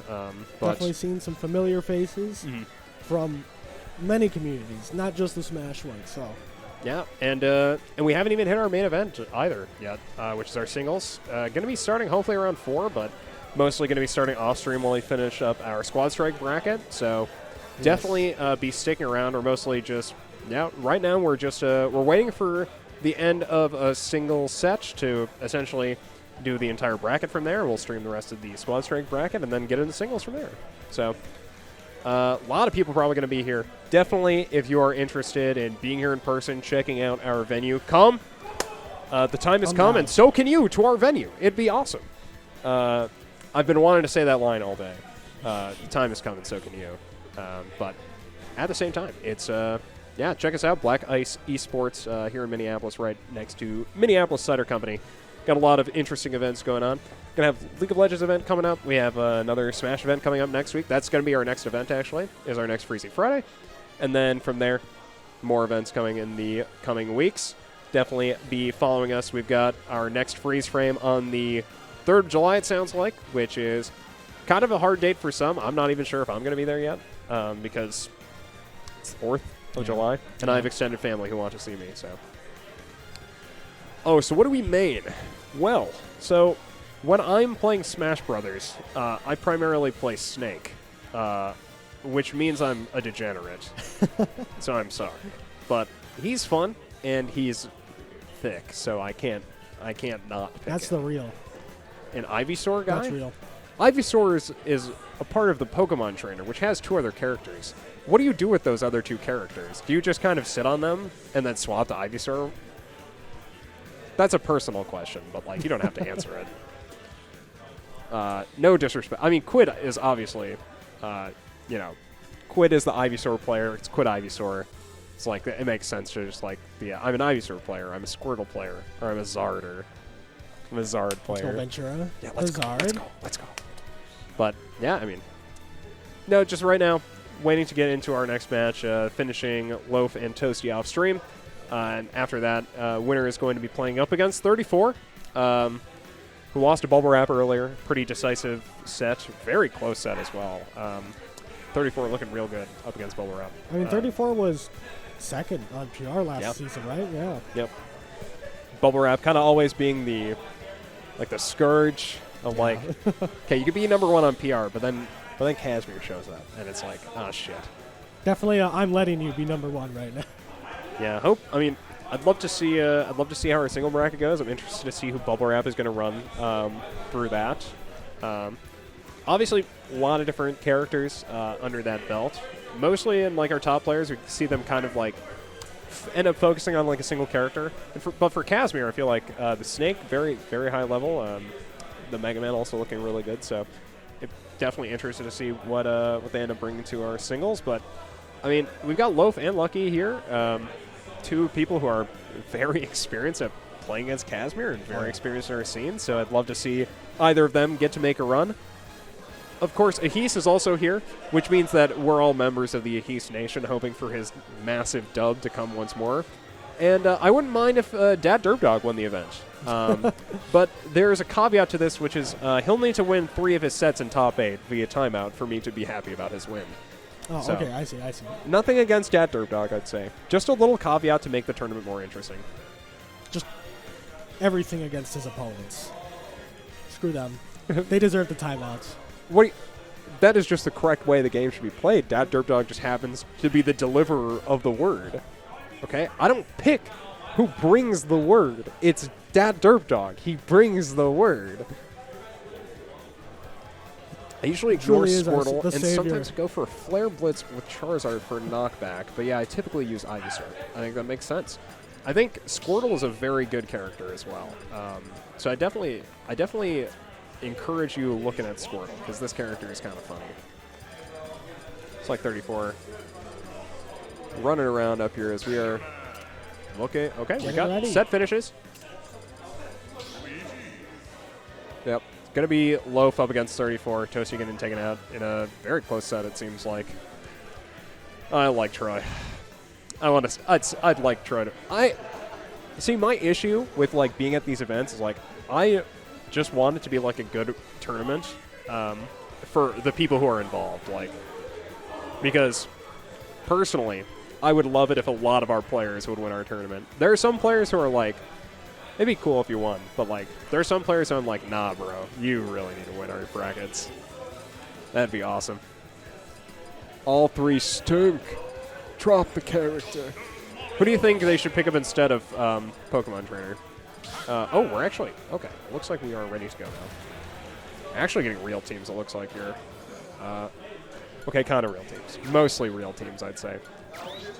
I will keep it on the Wario for Loaf, and 34 I will put to Olimar because it kind of do be making sense like that.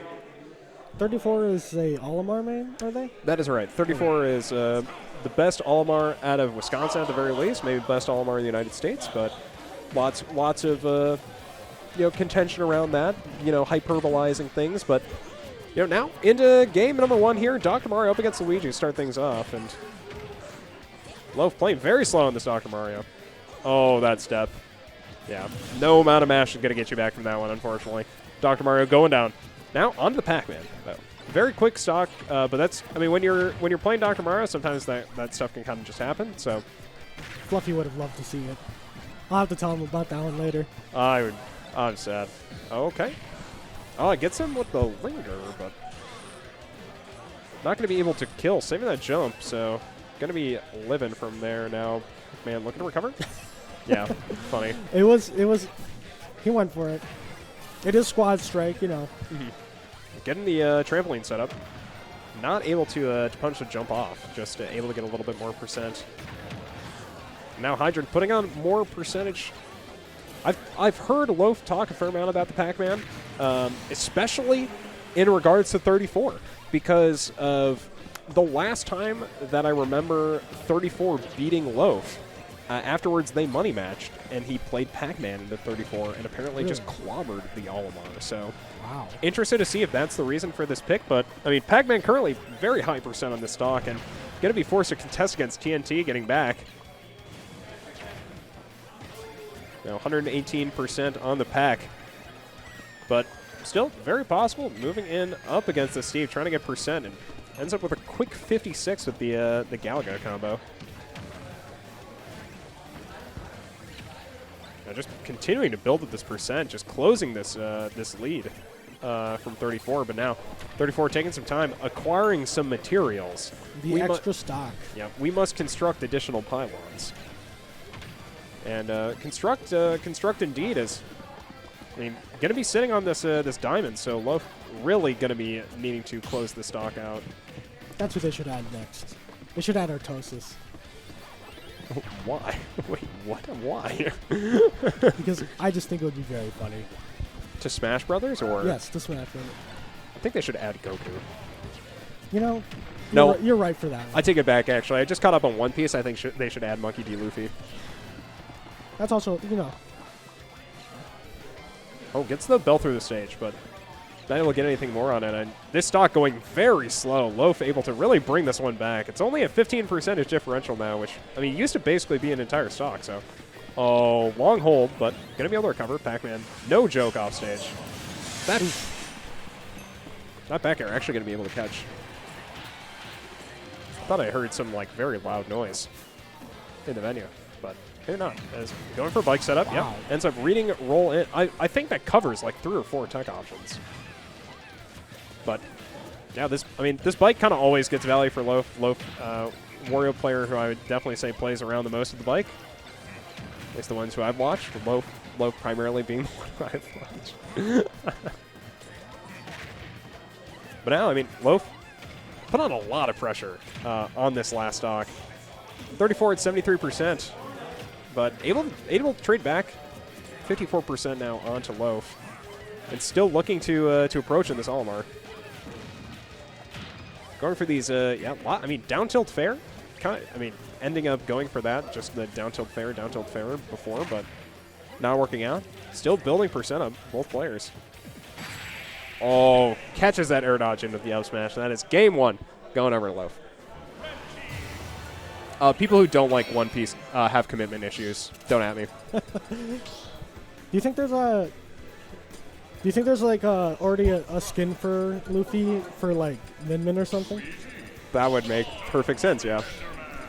You have to commit to 1,000 chapters of One Piece, though, to understand why One Piece is so good. Though you could also not, and just to live your life without doing that, because also pretty easy to do that. It's either read One Piece or live your life. then live your life without One Piece, yeah, basically. I mean, there are only two kinds of people in the world, people who have watched One Piece and people who haven't. I mean, very much so. Oh, you never seen someone use Olimar? Yeah, 34 is a very well-known Olimar player, I'd say. 2 pretty big online tournament wins under their belts. But, I mean, in this tournament, it's been a lot of Luigi showing up for multiple players, I have to say. And Doc. Yeah. Luigi and Doc. Oh, that's dead. Yeah, wow. Wow. Quickie.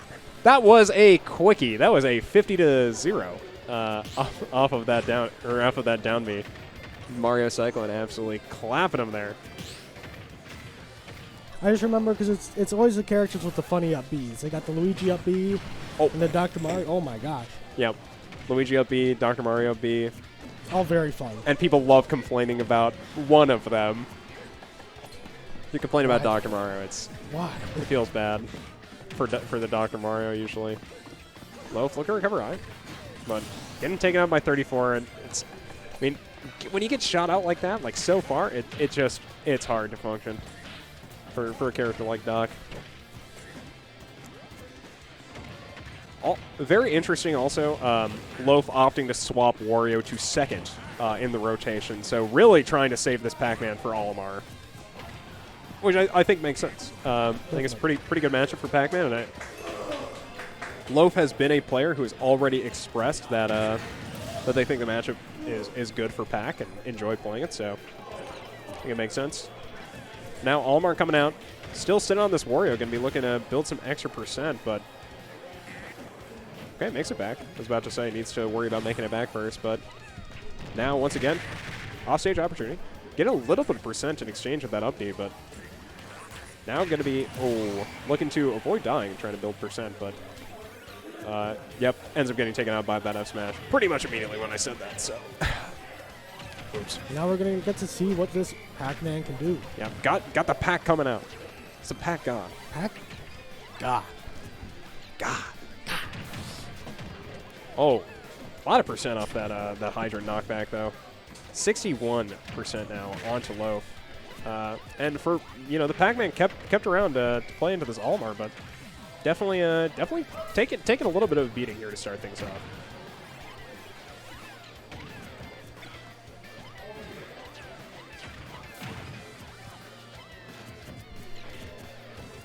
Thank you very much, Thor. I wish we could give you like a black ice medal for being a good community member.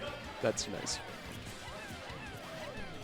But we got the Myron Zone on here. Got the double purples with the Flex Pikmin available. Still 40% behind. Oh, Pikmin getting stunned. Absolutely clapped by that bell. I do love the Myron Zone. I will always love the Myron Zone. I quite like the falling reverse hit of up air to do the Hydrant setup because I think it sets up a really great Hydrant for you. And we've gotten to see Loaf do it twice now, which is a beautiful looking Hydrant. That should kill. Yep. Ouch. That is a blue Pikmin, a over 100% opponent. That will be a kill off a throw. So, going to be heading into game number 3 now. Moving, back PS2. Probably still. I wouldn't imagine that either players are really going to be able to switch that much. Yeah, I'd imagine we're probably going to just get the same setup. Now, the order is probably going to be the more interesting thing. Yeah. I feel like, especially as Loaf there. So now the Pac-Man and the Olimar are completely separated. Now the Olimar are going to be playing up against the Dr. Mario potentially on that last stock situation. But for now, it's Pac-Man versus Luigi. Let's see how well Loaf's going to be able to push this advantage on the Pac-Man. Okay, grabbed at 0. Quick 30% there for 34. These dash attacks coming out from Loaf. Push back on this pressure.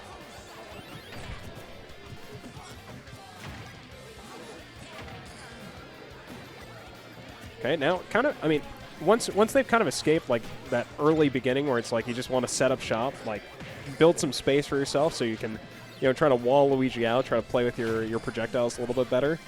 Then I feel like the game gets a lot easier. And ending up cleaning that stock out with the F smash.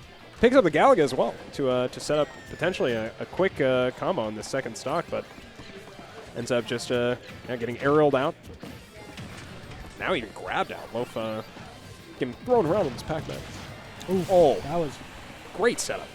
TNT with the down smash into the F smash, able to get a shield poke. And even if it hit shield, I'm pretty sure that would have just broken definitely would shield. have broken it by then.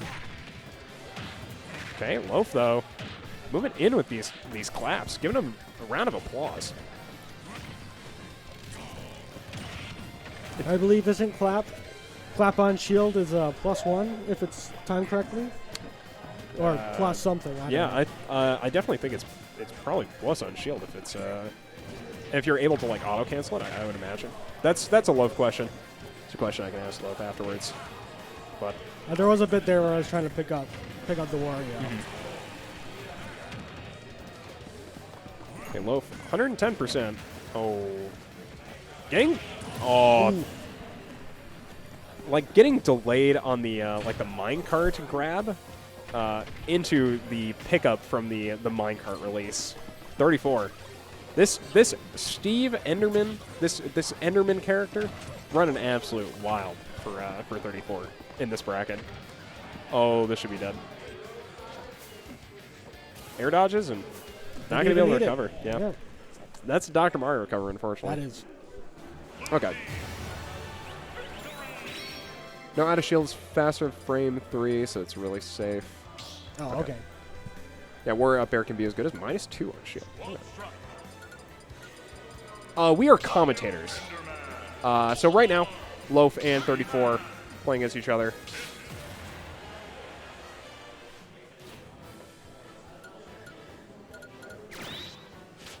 I have to look this up.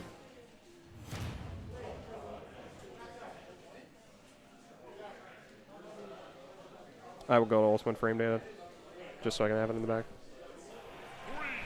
That'd be super raw, yeah. I've seen it happen before. It was a sight. Okay.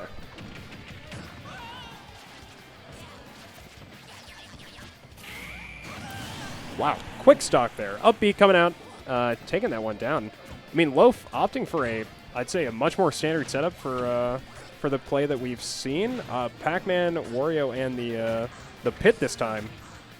But Pit just getting taken out right away. Evaporated. But, you know, answers back real fast, so. Yeah. Oh, but taking off stage with that wood.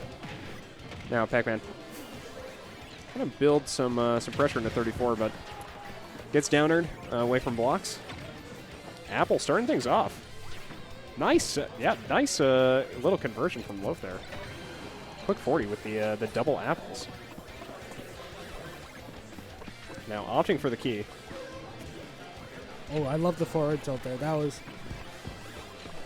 I quite like the crouch walk as well. I feel like, oh, That's okay. Yeah, belt beating minecart there. Definitely pretty huge. Putting on more percent and low forward tilt there.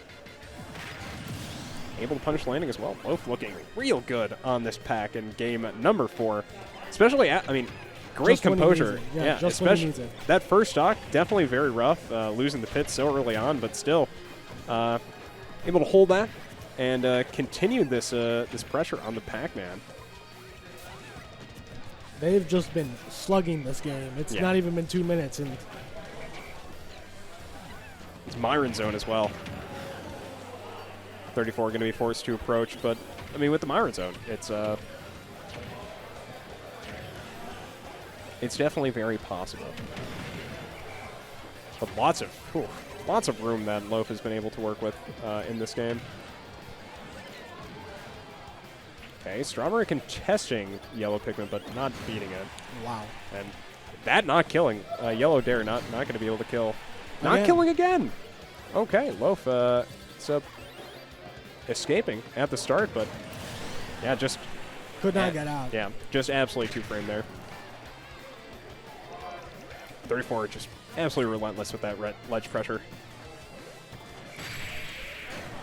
Yep, just trying to bait out jump and ends up getting it. That's really funny. Yeah, he just holding shield on ledge. What else? Yeah. And now it's 2-2 here in loser semifinals. 34 versus Loaf. winner of this going to be playing up against Lucky. The winner of that's going to be moving on to our grand finals, playing against Bubblewrap. Might get to see the Lucky versus Loaf. I'm getting paid to do this, Solar Flare. The other commentator is not getting paid to do No, this, I'm just unfortunately. here. Yeah, he's just here at the event. He's my friend. We're friends. We're the Bens. That's right. We're both Well, named some, Ben. some of the Bens. Yeah. Apparently there's a lot in this community. Yeah, so. which is weird. Weird. I've always kind of seen a lot of people named Ben, so I guess it makes sense. But I haven't, so it's interesting to see that in this community. now, once again, starting with this pit up against Luigi, and I mean, not getting pretty much 0 to death is any improvement from the last game. And Loaf won the last game, so definitely significantly better in this.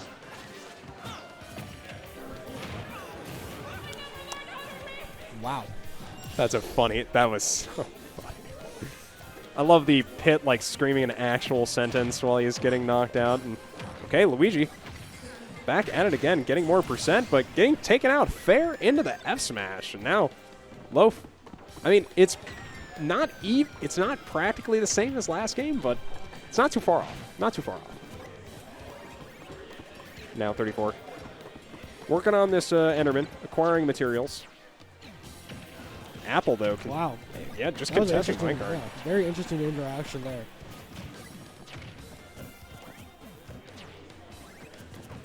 Oof. I mean, Loaf is still going to be forced to approach, obviously percentage disadvantage, but it's not that much where it's you can't close the gap from range, especially in a character like Pac-Man. So, I definitely think oh, that's Diamond coming out though. yeah, that's scary. That definitely feels like this Pac-Man counter pick for the Olimar. Mhm. I definitely feel like it's kind of pulling double duty with the Steve as well. Yep, I would agree. I felt like early on in the set, I definitely felt like the Pac-Man was doing okay in the Steve, but definitely in this game looking very good up on into the Steve. Oh, TNT almost getting placed there by 34, but still. It's 30% disadvantage for Loaf, but still persevering here, moving into the Steve, trying to get some more pressure.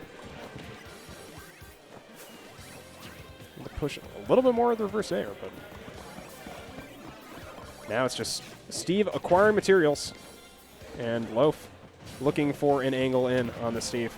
Okay, back air. Now 34. Continuing to develop materials.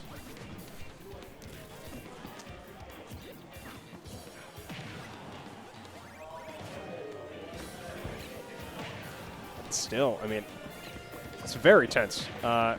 Players are it's 10% difference. This is exactly like the previous game, just bringing out just full attrition style and able to get that stock. This Pac-Man is definitely pulling double duty. That bell was a really great setup. And now, I mean, he gets what he wants as well. He gets the Pac-Man to start off into the Olimar, but Not for long. Yeah, not able to push any pressure, unfortunately. And now Olimar just kind of running away. Oh, not able to get the follow-up with the clap. But still, I mean, very quick 47% put on by Loaf in this game. Oh, the clank was brutal with that blue Pikmin. It was almost like he got overwhelmed. And then 34 just had a faster option after.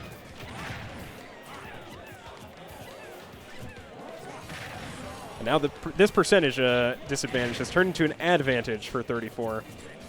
I can definitely see the roughness in this matchup. Mm-hmm. This is It's a lot of just like running in. Like Wario develops naturally because of how Waft works, and in Squad Strike you don't have the time to develop naturally for Wario. Like it's the characters who like they can push their own development, they can do stuff faster. That's just they're able to like push that much more. Like for a character like Olimar, if you're able to get a stock after you switch to Olimar, you're much more easily able to get into like an optimal setup for the next one. But yeah, that's going to be a victory here to 34. Very close set between Loaf and 34, but yeah, they're going to be walking away with the win, moving on into our losers finals to play up against Lucky. So, but it seems like you're leaving. Are you leaving? I am leaving. Well, thank you very much for joining me No here problem. on the desk. It was wonderful to be on the stream. Have a nice day, everyone. Yeah, have a nice day. Anything you want to leave to the stream, or just Go to Run the Mix. Again, go to I'm Run gonna the say Mix. that Go to again. Run the Mix. You should have put at Run the Mix there instead. Do that. Actually, yeah, that's Goodbye, fair. everyone. I'll keep this on screen for in your memory, of course. Yeah, so go check out Run the Mix. Run the Mix local FGC tournament. Do a lot of different stuff. Guilty Gear Strive, Multi-Blade Type Lumina. Check them out if you're interested in anime fighters and the like. So, yeah, big fan of the dudes at Run the Mix. Follow what Alex is saying. Go check out Run the Mix. But for now, getting ready to get into our losers finals. Going to be Lucky up against 34. The winner of that going to be playing up against Bubblewrap in our grand final. Oh, excuse me. So yeah, I'm once again alone. I'm having a good time. It's been a good time today. Freeze frame number 7. Big number 7. Got a Rivals of Ether bracket. Got Squad Strike going on. Or Squad Strike finishing right now. And Ultimate Singles starting at around 4. So should be getting started with that just around when we are ending this. I can go check on our Rivals bracket as well. See how that is going. As it has started. Looks like they are just entering into top 8 now. So going to be going on for probably about the next hour and a half. But yeah, I mean, I'm really just excited about singles. Got 44 entrants, it looks like. Not sure if we're going to be having any more today either. We're projected to start in 10 minutes, so it'd be weird to have more entrants, I guess. But yeah, 44. Great number for a bracket. Not like optimal level for a bracket, but definitely pretty good.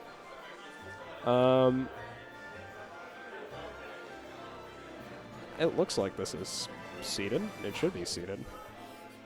It seems reasonably seated at least, so should be able to just move into that at any point. But yeah, for now, just okay. Looks like we're going to be getting into this pretty soon. Lucky just arrived on stage with 34. Yeah, we are getting different things happening on the Switch as well, so should be no time at all before we get into Poopy Doop. Bottom tier tag for me. Sorry, Poopy Doop. Let me see the tags we have in bracket day. Because Joseph, Poopy Doop, and DatDerpDog and Phobia here today. It's okay. You know, some people just have tags that I don't want to interact with. The person who I think has like the best tag of like talking about who they are is probably DatDerpDog. Because it's funny to me. It's just funny. Okay. Wow, this is a very interesting lineup coming out from Lucky. I wonder... I'll put the plan thing for Lucky just because. Yeah, Cloud, DDD, and King K. Rool. Then instantly quitting out. I wonder if it was a tag choice or something like that, but either way. You are watching our losers finals here for Freeze Frame number 7, Lucky up against 34. Live fast, die hard. Once again, getting the I'm going to call it the full send setup. And 34 opting away from Olimar here. Going to be rocking the Sonic instead. While Lucky going to be on the Falco for the second start. This is weird. I mean, people opting for like these different teams is pretty weird to me because I don't feel like I know enough about the Squad Strike meta of our region. But I mean, very clearly, people valuing Luigi. Okay, up or down B coming out immediately after the inhale, but not able to really get anything off that. Kind of able to build more space up against this D3. Oh, spit out under the stage though. 34. Able to recover, but still kind of a scary situation just to be put in. Okay, catches with the very lowest hit of this fair and able to take that first stock now. Lucky off to a lead in this game number 1. Pretty significant as well. I mean, only 24% on this first stock, but just able to edge guard Luigi. Finish that one pretty fast. And while stuck on the left side, able to recover now, even through Sonic Spring. So now getting more percent in with this jab. This DDD is putting in some work here for Lucky. The spin dash to this homing attack though seems kind of difficult to interact with for Lucky. Oh, but great read to that return to stage. Catches that air dodge with the F smash, and now 34 looking down the barrel of potentially a 3-stock. But it's still Enderman. Steve is a pretty good character, so in 34 going to look to try to make a stand here up against Lucky. Lucky not even looking to approach, just going to be content with letting Steve farm materials on the 1 stock that they have, knowing they'll have to return a crafting table to be able to craft this diamond, and the only way they're going to do that is if they take away the stock from the D3. So, okay, diamond coming out though, able to build space with that minecart. So, going to be holding on to this diamond for this entire stock. But I mean, Lucky's got that momentum shift was almost brutal there for Lucky, but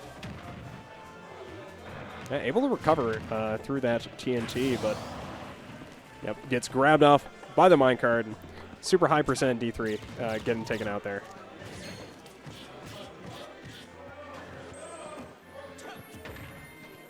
Now rocking the Falco.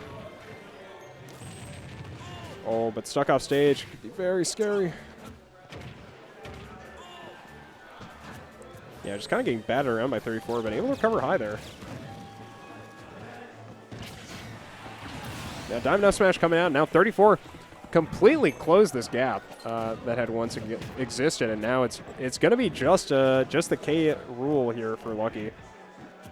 Playing up against this this Diamond Steve.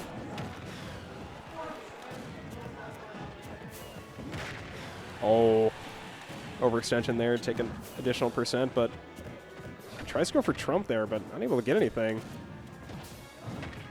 Oh, Lucky looking for an option to keep putting pressure on in this game. It's 130% on the Steve. Oh, but gets the armor straight through the anvil, and that's going to be game number 1 for Lucky. Absolutely beaning that guy. That anvil didn't stand a chance. We are now moving on to game number 2. Wonder if we're going to get any sort of switches here. Definitely think there are potentially a few options for this, but I think the Falco might end up going out. Lucky deciding what to do. Fox ends up rocking the Ganondorf triple heavy in the run here for Lucky in our losers finals. And instead of Sonic, 34 opting to pick up Game & Watch in this rotation. So it's pretty interesting, actually. I feel like moving away from the Sonic is probably good. It's kind of hard to say. I think all of these characters can kind of struggle into Game & Watch, though. I feel like their large bodies can definitely get really punished by anything Game & Watch kind of is going for. So I can see it. Either way, pretty big start here from 34. Quick 67. As Lucky looking to approach this these D3 fairs, and laying a path with the Gordo, sucking right out of that minecart. Trying to go for something a little bit spicier, but just connecting on the dirt block. Now pushing way more percent. 75% on Steve can end up being lethal very fast against a character like D3. Especially now, D3 with a little bit of rage. 113% on this DDD. The 70% of 34 in back thrown, though. And yeah, it just able to whiff punish S-Smash, put more percent on. Now Lucky coming into this percentage lead. And Gordo, once again, just able to push this percent. And that's going to be a stock for sure. Yeah, the up air catching that minecart back. Oh, 34 started like almost off stage. I mean, that felt like just falling off stage just to start that stock, but now looking for down B. Not going to be able to kill, though. Forward throw. D3 looking for this edge guard. Oh, but ends up just dropping, unfortunately. And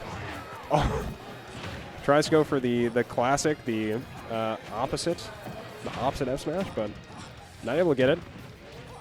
And now, I mean, 34 just putting a lot of percentage on just to start this stock. Ganondorf being forced to contest Luigi at close range. Wizard Foot coming out.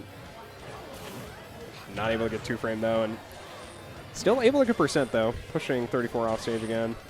Well, I thought there was going to be a wizard dive or something.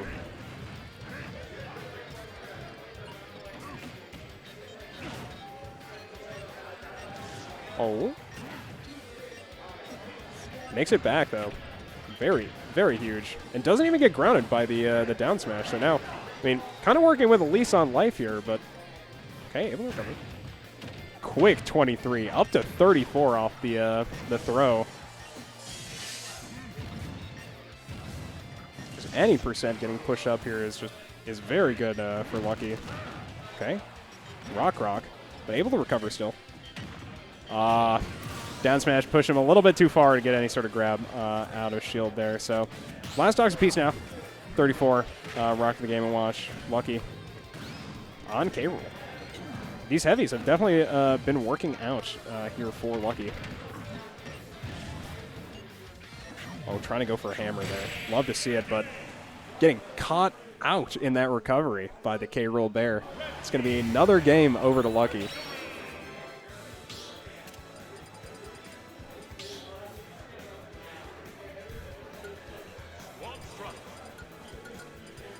So now I'm interested once again. Is 34 going to make another swap in this rotation?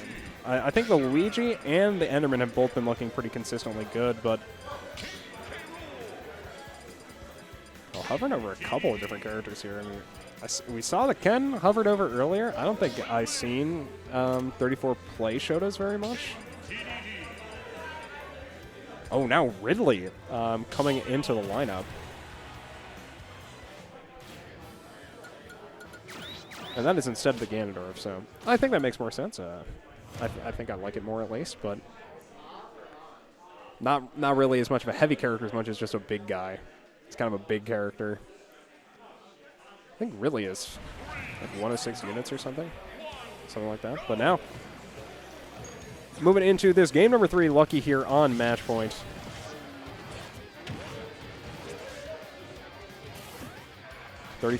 Rocking the Mario to start things off. So no more Sonic, no Game & Watch. Going to be using Mario, which I think makes sense. I mean, you're kind of playing... Oh. Okay. Quick stock there from Lucky. S-Smash at ledge from Ridley. It was pretty big. It's pretty big.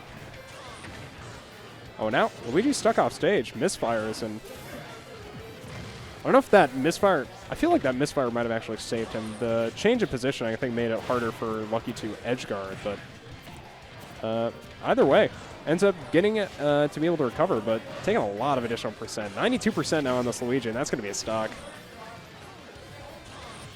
Oh. I thought it was going to be a stock. Another misfire, almost saving him, but this Ridley... Thank God, hitting him with the shimmy. That's most assuredly not the Yankee Schpoinky, but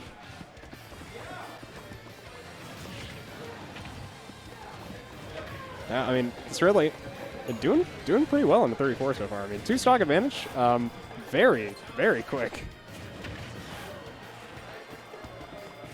Now look at recover, making it back, and gotta be recovering to this TNT. 34 punishing the second grab. Very well, able to take that first stock.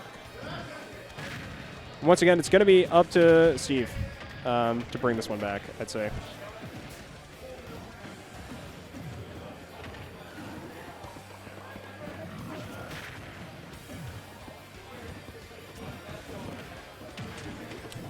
Oh, not going for any sort of TNT setup, ending, well, I suppose knowing it would end up being a little bit too long, but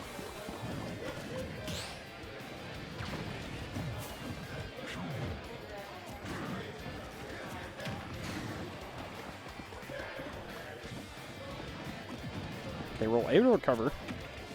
Roll getting covered by TNT, but not able to get the initial options. And now K-Roll just able to put on more of this percent. It's, good percent that we're looking for. 34 very much struggling to find ground into these heavies.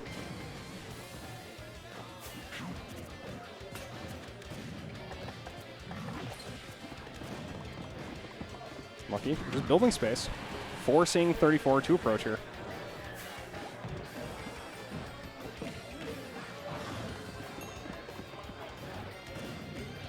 Going for the suck off stage, but not able to find anything. Now Lucky looking to recover into the TNT. We force play against Diamond, but it's minecart with the reflector. Absolutely smacked out of there. Gets it down aired though. It's gonna be the last stocks apiece here, game number 3.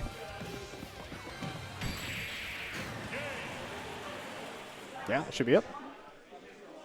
Lucky able to take that one 3-0 with the heavy / Ridley lineup. That's pretty nasty. Oh my goodness. 'Cause yeah, it's gonna now be Lucky up against Bubblewrap.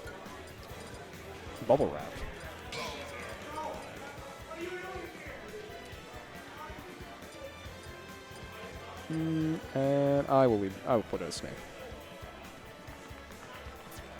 And this is grand finals of our squad strike event. We're going to be moving on into singles after this.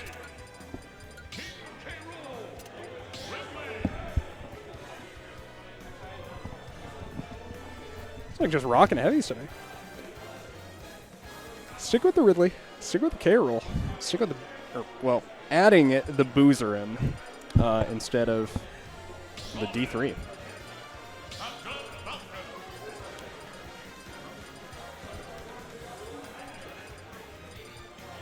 Robin, Captain Falcon, Pac-Man. This definitely feels like it'd probably be pretty hard to play for heavy characters. But starting off with this Ridley, I mean, Lucky looking really good up against 34 on this Ridley, so see if he's able to push any sort of advantage because of the tools that Ridley has.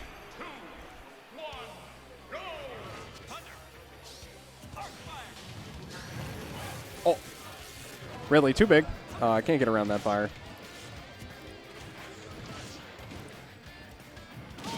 And now we're... Ooh. Gearverse Thorin going especially far, and lots of percent getting added up here. Oh. Able to recover, but...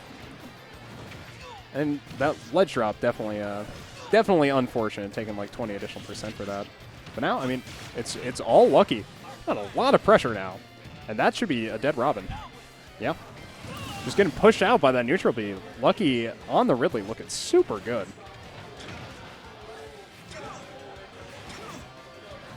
Able to recover, but just going to be looking to pressure this Falcon, give himself some more space on this right side.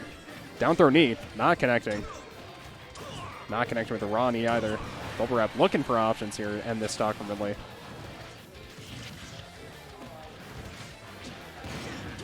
Falcon dive, connecting, but it's not going to do it. Once again, Lucky able to recover. Oh, I should put. There we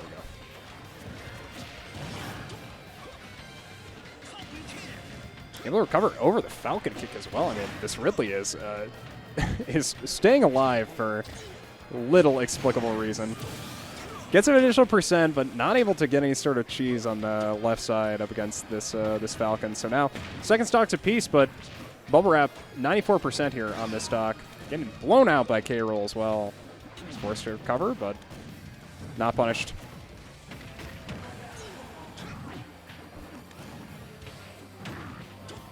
Okay, covering a lot of options there, but Bubblewrap able to return to stage.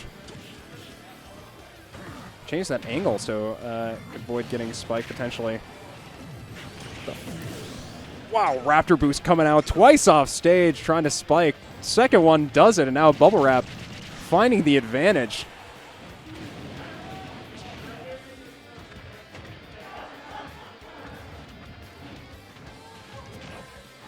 That should be the stock. Now last stocks apiece, side B going to be cleaning that one up. Oh, Pac-Man taking this Bowser out extra far, though, and that's going to be a dead Bowser.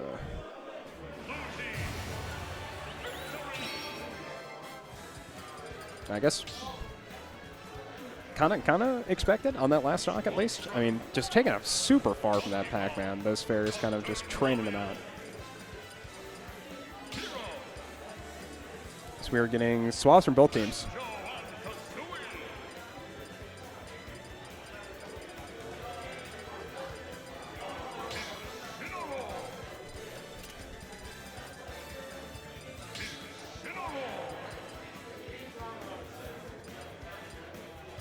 Interested in the deliberation process going into this because they've kind of just been playing different teams all day, so.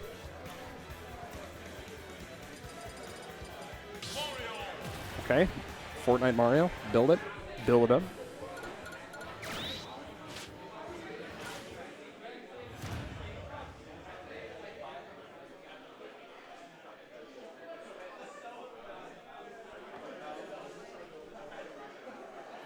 All right. Headed into this game number 1, or game number 2. Oops. Yeah, Bubblewrap taking game number 1 pretty handily.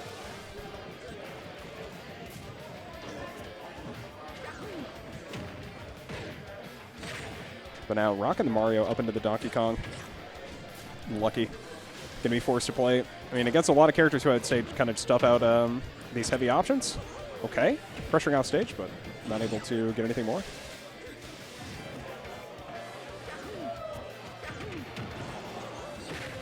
Oh, train fair into that fair. Not getting hit by Mario fair, very important. Okay, pivot grab. Thrown off stage. And Bubblewrap now over 100%. Gotta find some way to push some tempo up against the stock. And, yep, reading that landing, F-Smash gonna be coming out, taking it away. But Banjo insta-trading it back with the Wonder Wing. Doing a little bit of a shimmy. And now up against this hero. Lucky going to be looking to punish this. God, that's very funny. Oh, going very low here. Going to be able to recover, but the Wonder Wing going to be coming out for that. The instant pivot grab not finding anything. I wonder if that was a stick thing. I play on a Pro Controller. I often feel like I will do random pivot grabs. Apparently it's a stick thing, so not sure. Wonder Wing straight through snooze, though. Able to pressure on that left side of the stage, but just doesn't, unfortunately, do that much. Oh, whack. Catching there. Taking that stock away from Lucky. You know, Bubblewrap forcing Lucky onto this last stock. Well, starting out by taking a quick 40.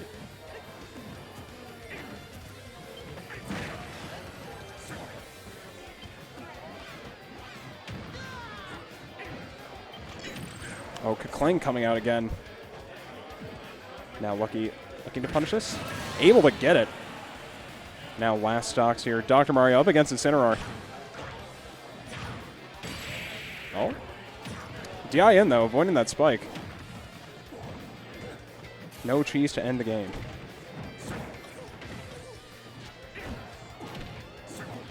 Now Lucky looking to pressure on this right side of the stage. But Bubblewrap able to build some space with that up B. And that pill. Huge, able to avoid that down smash. Oh, I'm trying to find some connection from one of those pills, but yeah, Linger and Air going to be able to do that. So 2-0 here for Bubblewrap.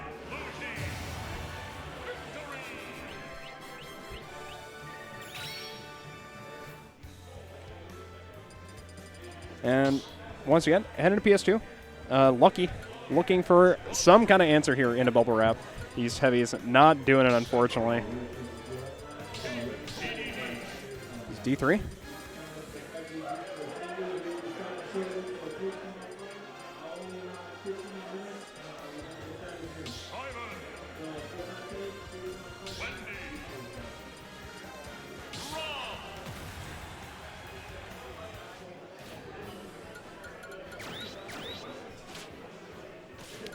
So Lucky opting for the Bowser Jr. Bowser Jr., Rob, DDD. kind of confusing to me, considering I haven't seen him play these characters for the rest of this bracket. But up into this team of Simon, Sephiroth, and Toon Link. Yeah, I'm a results-based analysis kind of guy today. Okay, nice little connection there. Getting a good amount of percent here to start things off. Mecha Koopa coming out as well, getting more percent. Licks as well. I mean, 80% almost unanswered, but Bubblewrap getting that angle back air, getting some pressure in. Oh, back air coming through. Oh, Mecha Koopa falling, but not going to punish the tether, unfortunately. Bubblewrap picking that one up instead. Still 110% here on this Simon Belmont. Further, they're getting pushed out. Harder it's going to be to tether recover. Great tech coming out from both players, and unfortunately, Bubblewrap just not able to recover from that tech location. Going to be forced onto the Sephiroth here in this this second stock.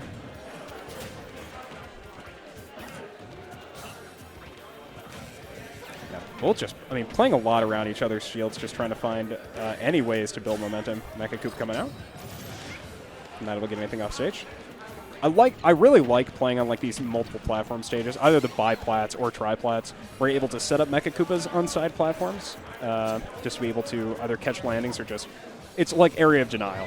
I've been playing like a Diablo clone basically, so area denial I felt like has been super important. Oh, Bubblewrap looking for a way to end this first stock. Lucky recovering very low, trying to avoid that Giga Flare.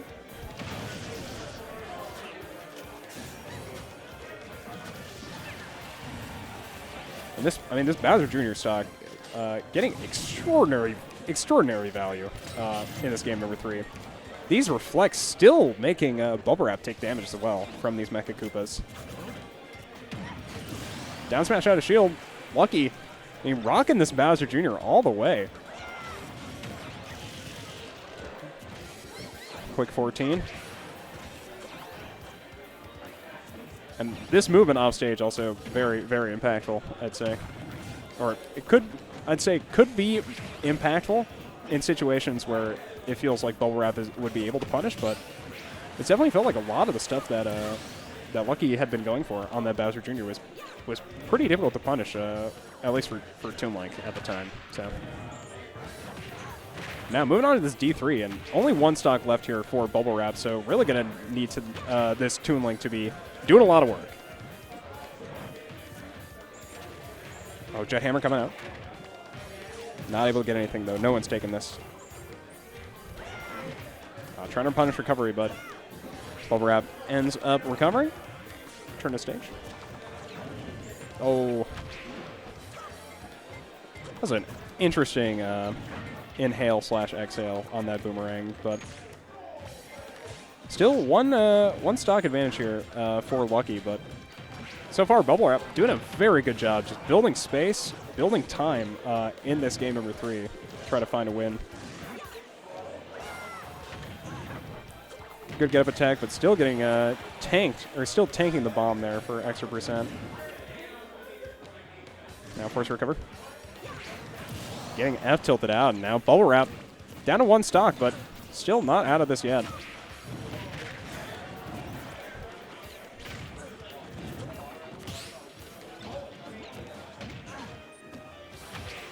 Going for side B, but getting sniped out by Toon Link there. It's turned to the ledge, but this is a second ledge grab. Not able to punish, but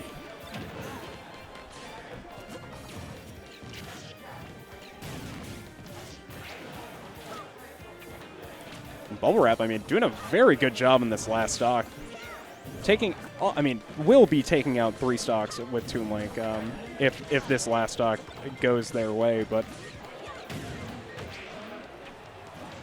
I mean, so far it's just felt like Lucky has not been able to do much in this Toon Link with the characters he has remaining.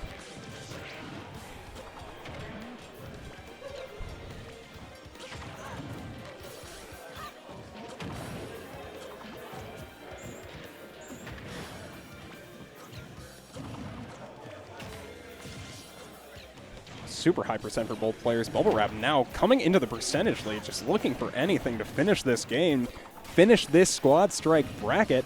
Lucky just looking for any way to survive in this bracket.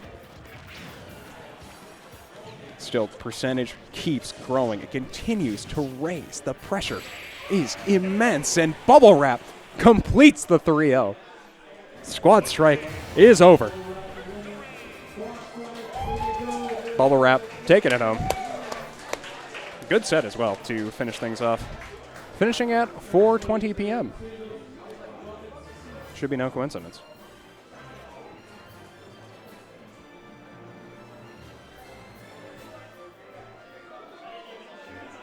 And yeah, that is end of our squad strike bracket. I'll take the run the mix off the stream. Oh, no, that's fine. I'll take the run the mix off the stream. Yeah, very exciting squad strike bracket we had today. Bubblewrap ending up taking it home.